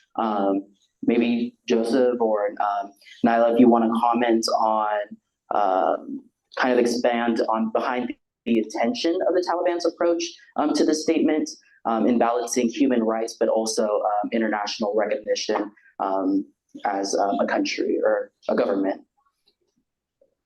I think the Taliban have used human rights and women's rights as a bargaining chip to gain international recognition. They know that as long as they commit gross human rights atrocities, including, this gender apartheid, they will gain attention from the international community. And with that, they seek recognition. It's quite literally a chess game for them. Joseph, what do you think? Yeah, I think that's right. And Joe, I think, you know, we're talking to people at the School of Public Policy and we're in the US, so I think it's really important for us to flag that the most important indicator of the dysfunction in this conversation, not with us, but generally, is the fact that whether it was the Doha process before the collapse or the one that we're seeing now, specifically excluded Afghan women. And so the greatest trick the Taliban has ever played on the world is to convince people that you can talk about Afghans without talking to and hearing from Afghan women. And so in some ways, the fact that we're even bifurcating human rights and geopolitics or, international global policy is a nod to the success of the Taliban strategy, right? And so I'm not actually qualified to speak about what is best for Afghans because I have the comfort of my life here. And I think that most people outside of Afghanistan are not qualified and should not be speaking about what should happen for Afghans and where their human rights lie and what the trade-off should be or can be for them, right? And I think one of the big issues has been that we have not platformed Afghans leading to the collapse, and certainly after the collapse, and specifically, we have not platformed Afghan women. And so I think that the human rights question is inextricably connected to the geopolitics one and the legitimacy one. And I would say that any government, any governing authority that treats its population the way the Taliban has treated Afghans for the last 2.5 years is not legitimate, not by its own people, and certainly shouldn't be held as such by the international community. Thank you so much. Taking into that in consideration of the geopolitics that are at play, but really should not be at play as it pertains to Afghan women's human conditions within the country. We also see, and I wasn't able to get to it in my presentation, but we see a mass amounts of displacement and migration, particularly in the lead up to 2021 as conflict increased, as the Taliban marched into taking control in Afghanistan. However, now that the Taliban has taken control, we also see that there are Afghans, particularly those who were formerly employed by the United States government within the country, trying to immigrate out of Afghanistan safely. However, as we know it, that there are some other barriers and drawbacks that Afghans are facing. So my question is, and I'll leave it to an open floor, that what are some of the drawbacks and barriers that Afghans are facing as they are trying to seek refuge outside of the country? Yeah, I think I can speak to this. So just a little bit on the work that I've been doing with specifically the refugees, and something that I kind of highlight in the work that I want to focus more on.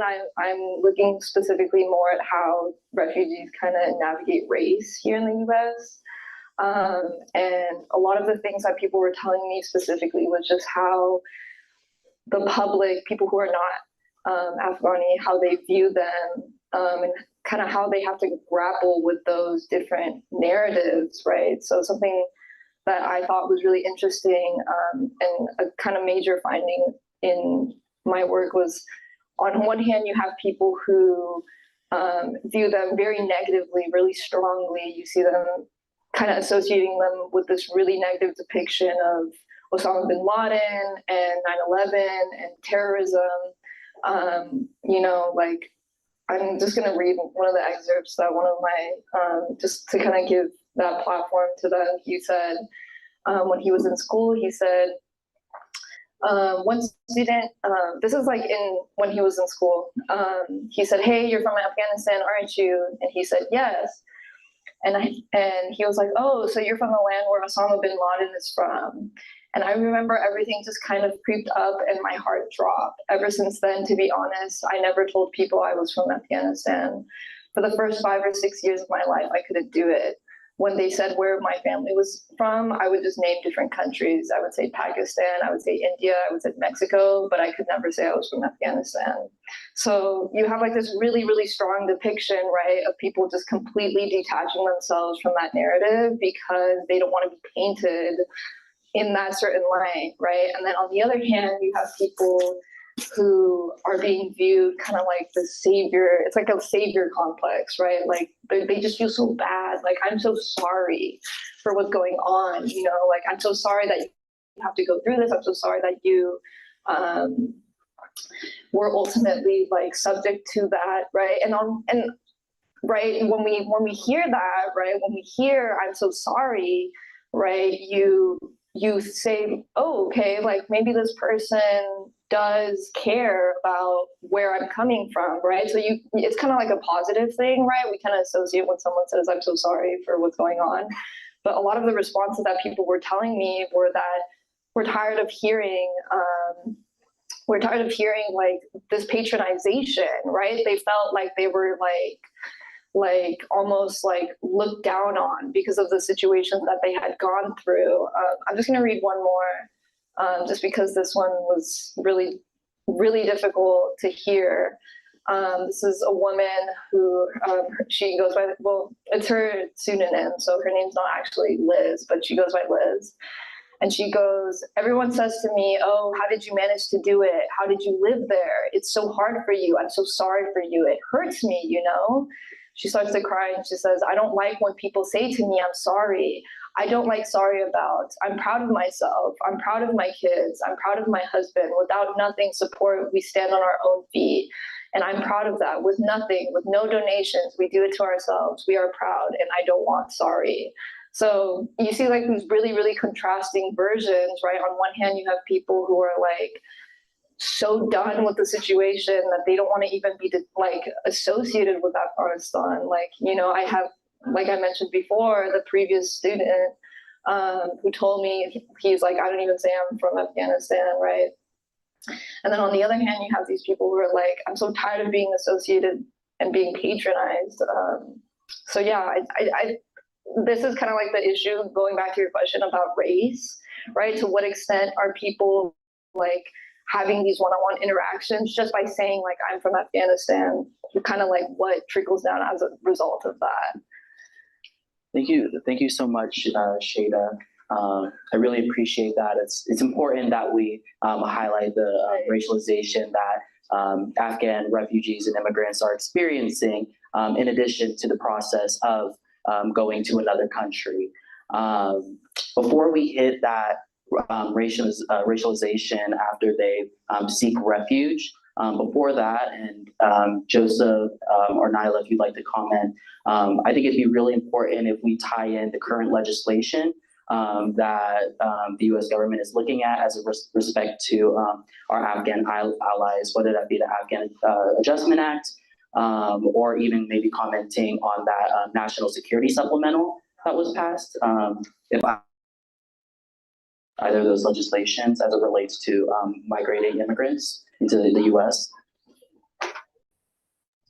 I think I'll pass the question to Joseph Azam. Okay, sure. And Nyla, try to please jump in. But yeah, I mean, Joe, it's a really good question. As everybody may know, the Afghans who were evacuated from Afghanistan since August 2021 are here on parole. That's a temporary status. And they all have to figure out how to make that status permanent. And asylum is one of the most common and available routes, but our immigration system, as you all know, is broken.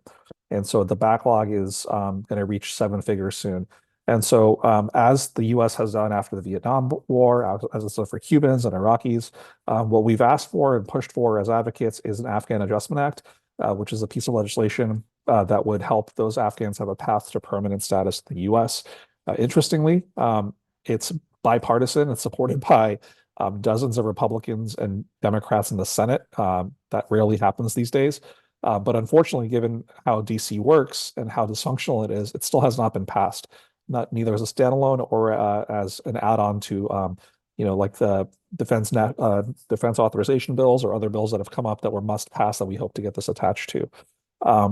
So what that's created now, just to get to the point, is a deep sense of psychological uncertainty, fear, and frankly, deep frustration, because for almost over 2 years, Afghans, over 100,000 of them, have enrolled their kids in schools here, restarted their careers, got recertified as doctors, as pilots, built businesses, or at least if they've done nothing else, they've reestablished some sense of humanity for themselves and dignity. And all of that's now up for grabs, right? It could all go away tomorrow. And so that's what we're looking at. So there's two pieces of legislation that are important to mention. One is Afghan adjustment. And also, some of you might see right now, there's a lot of discussion about SIVs, which are the special immigrant visas that were given to Afghans who work with the US government in some capacity. That's been a program that's been relatively successful for years, if a little slow. And even that now is at risk in the coming weeks and months of not being renewed. So it's a very perilous time for Afghans. And it's shocking because of all the issues we've seen today politically, this is one where you could probably get just the same number of Republicans as Democrats on board to get something done, and it hasn't happened. It hasn't happened. Thank you so much, Joseph. At this time, I think I'd like to pass it off to an audience Q&A here if you want to. Let's get a quick round of applause for all the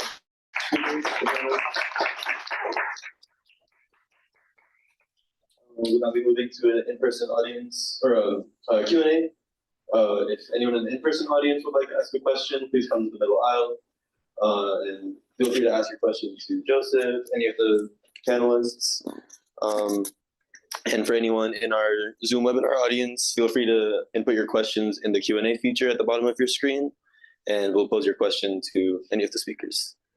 So yeah, feel free to come up and ask any questions.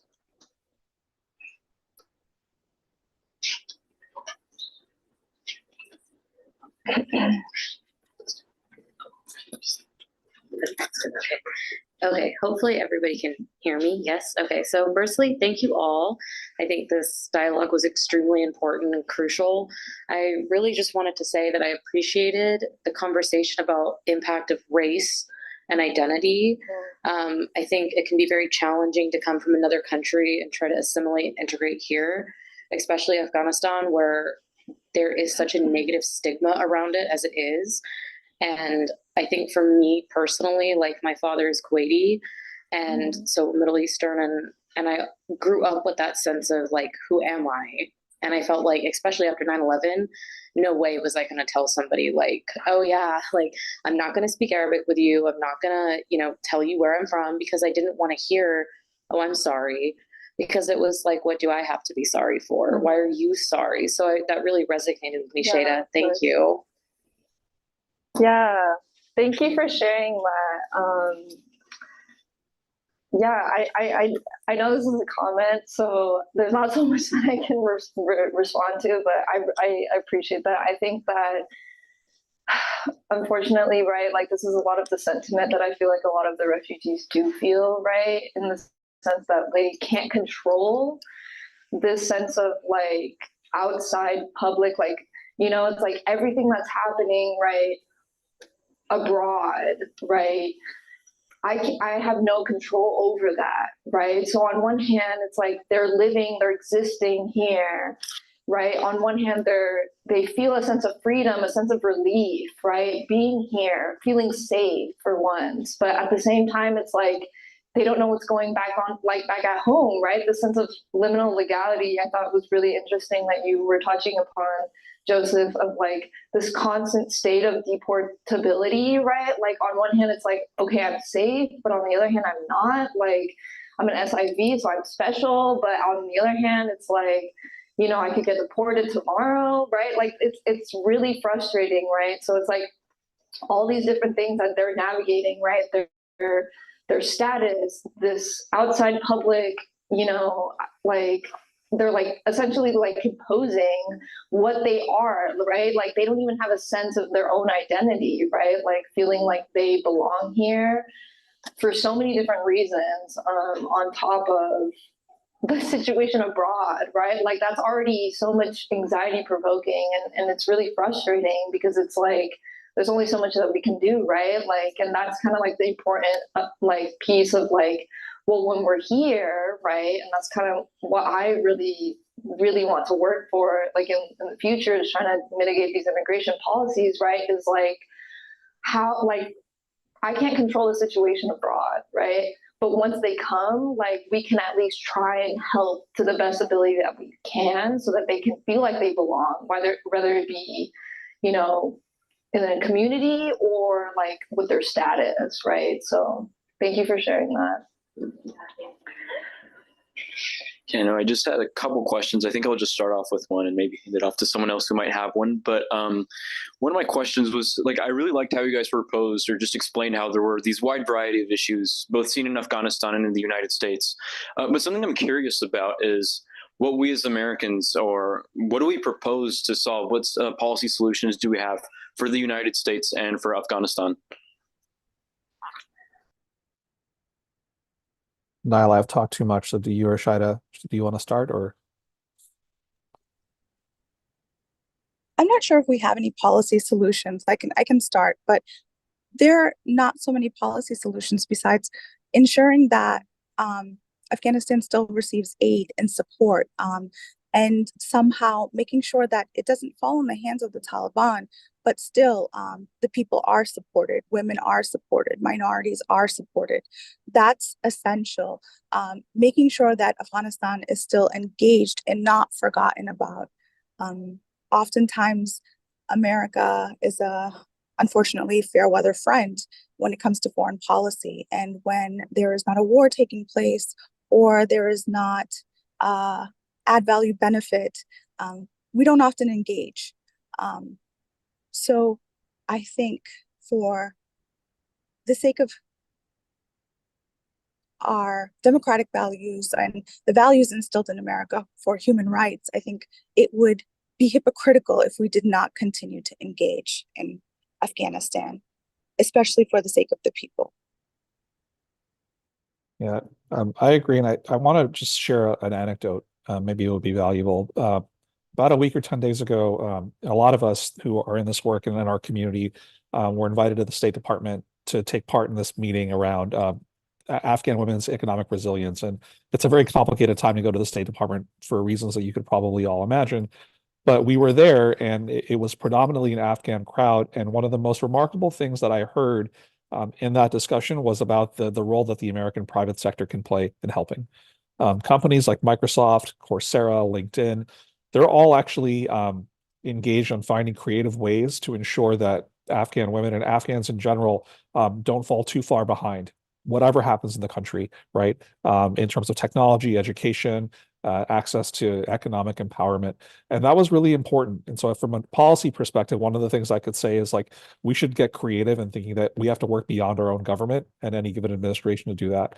And the second thing I really wanted to mention really briefly, and I think Shida really hit this, is that there were many Afghan women who spoke who were former CEOs of companies or working in nonprofits. And to a person, they said, "We're tired of your pity. We're tired of your pity, and you cannot empower us. You have to create opportunities for us to be empowered." And that's actually a very strong policy position if you really think about it. And so if nothing else, I think one of the things we can start thinking about it from a government perspective and a civil society perspective is, what are the opportunities to create opportunities to have Afghans be empowered and empower themselves? And that's a very different schema and model than the one we've seen for 40 years, right? Which was very paternalistic. It was very condescending. It was very heavy-handed. And it was incredibly dismissive of local influence.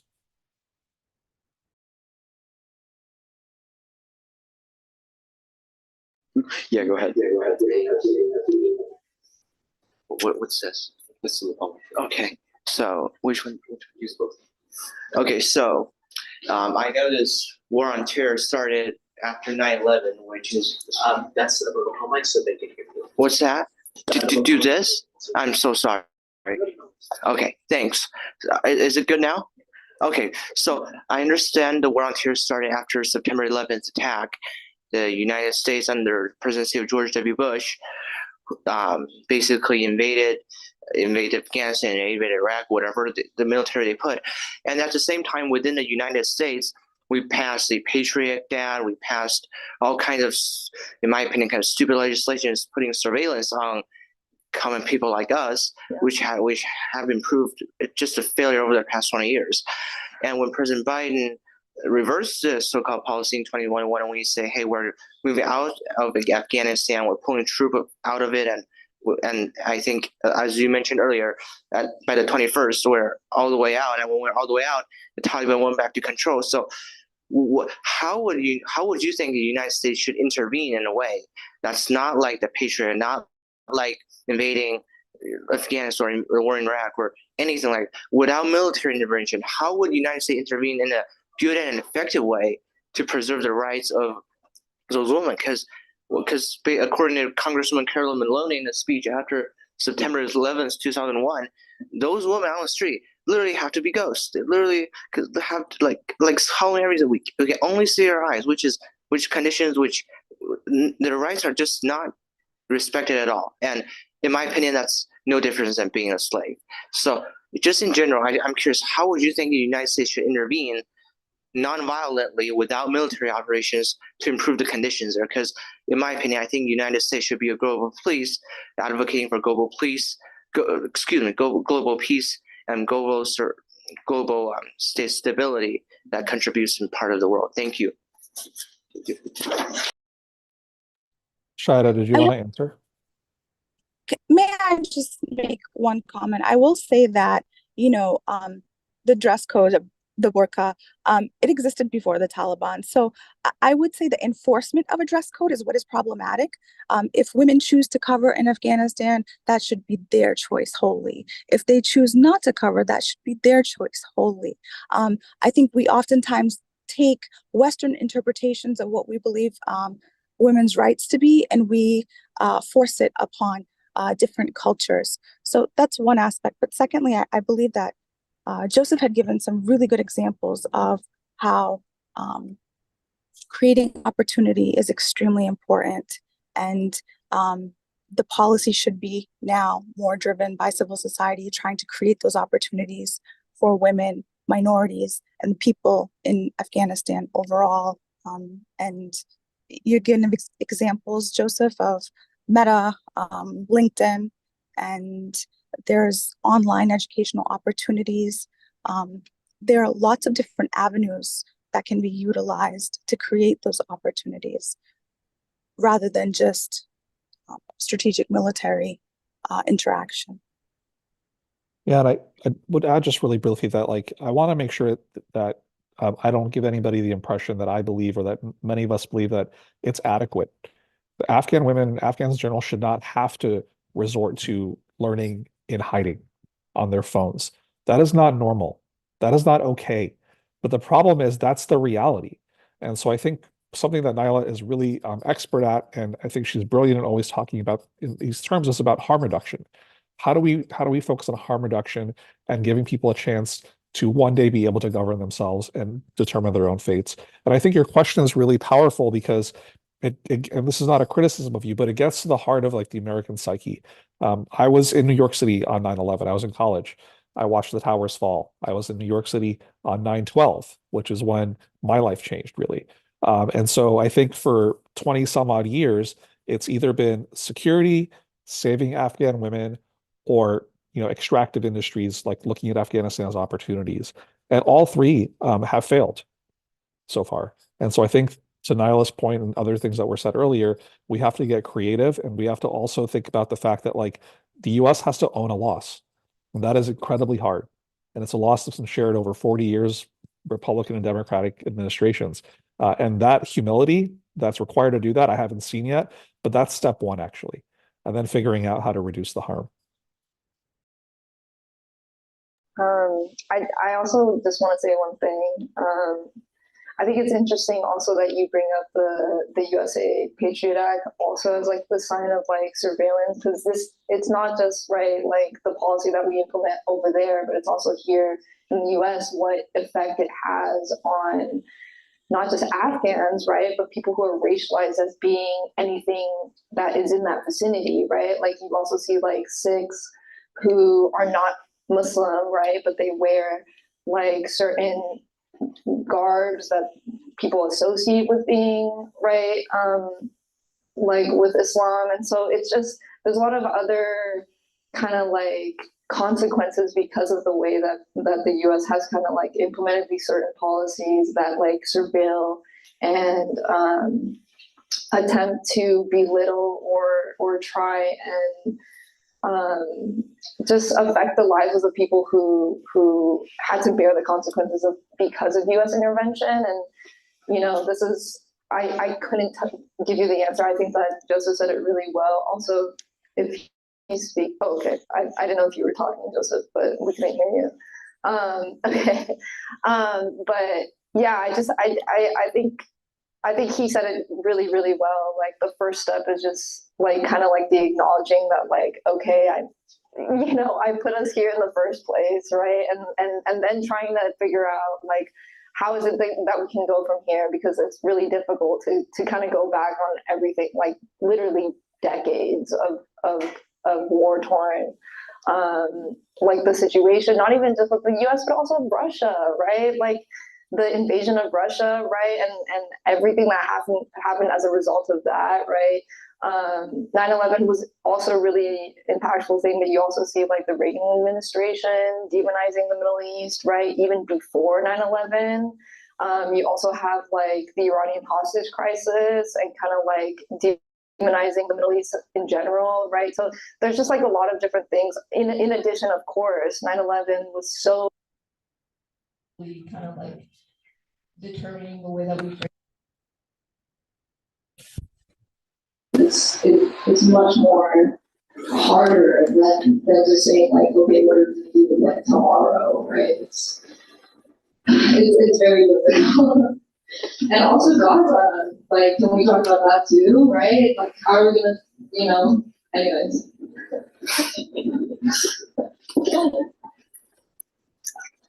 Yes.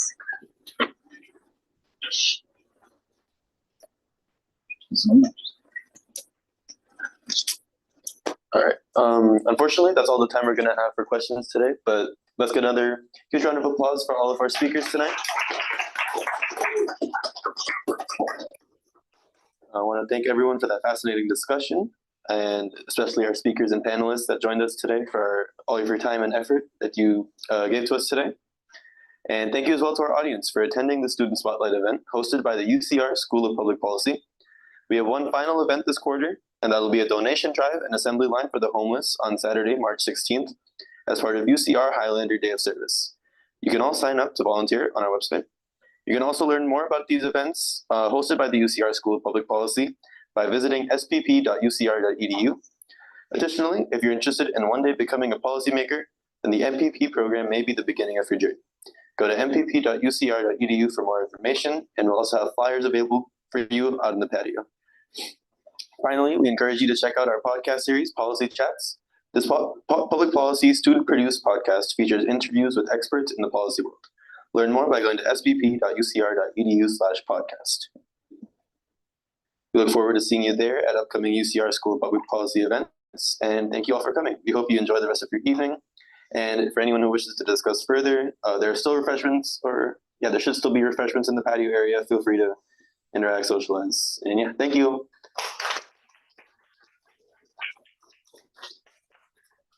Just a quick note, if you were able to scan the barcodes throughout the venue for the program, at the end of the program is a list of articles, reports, and references, especially some of those authored by some of our panelists.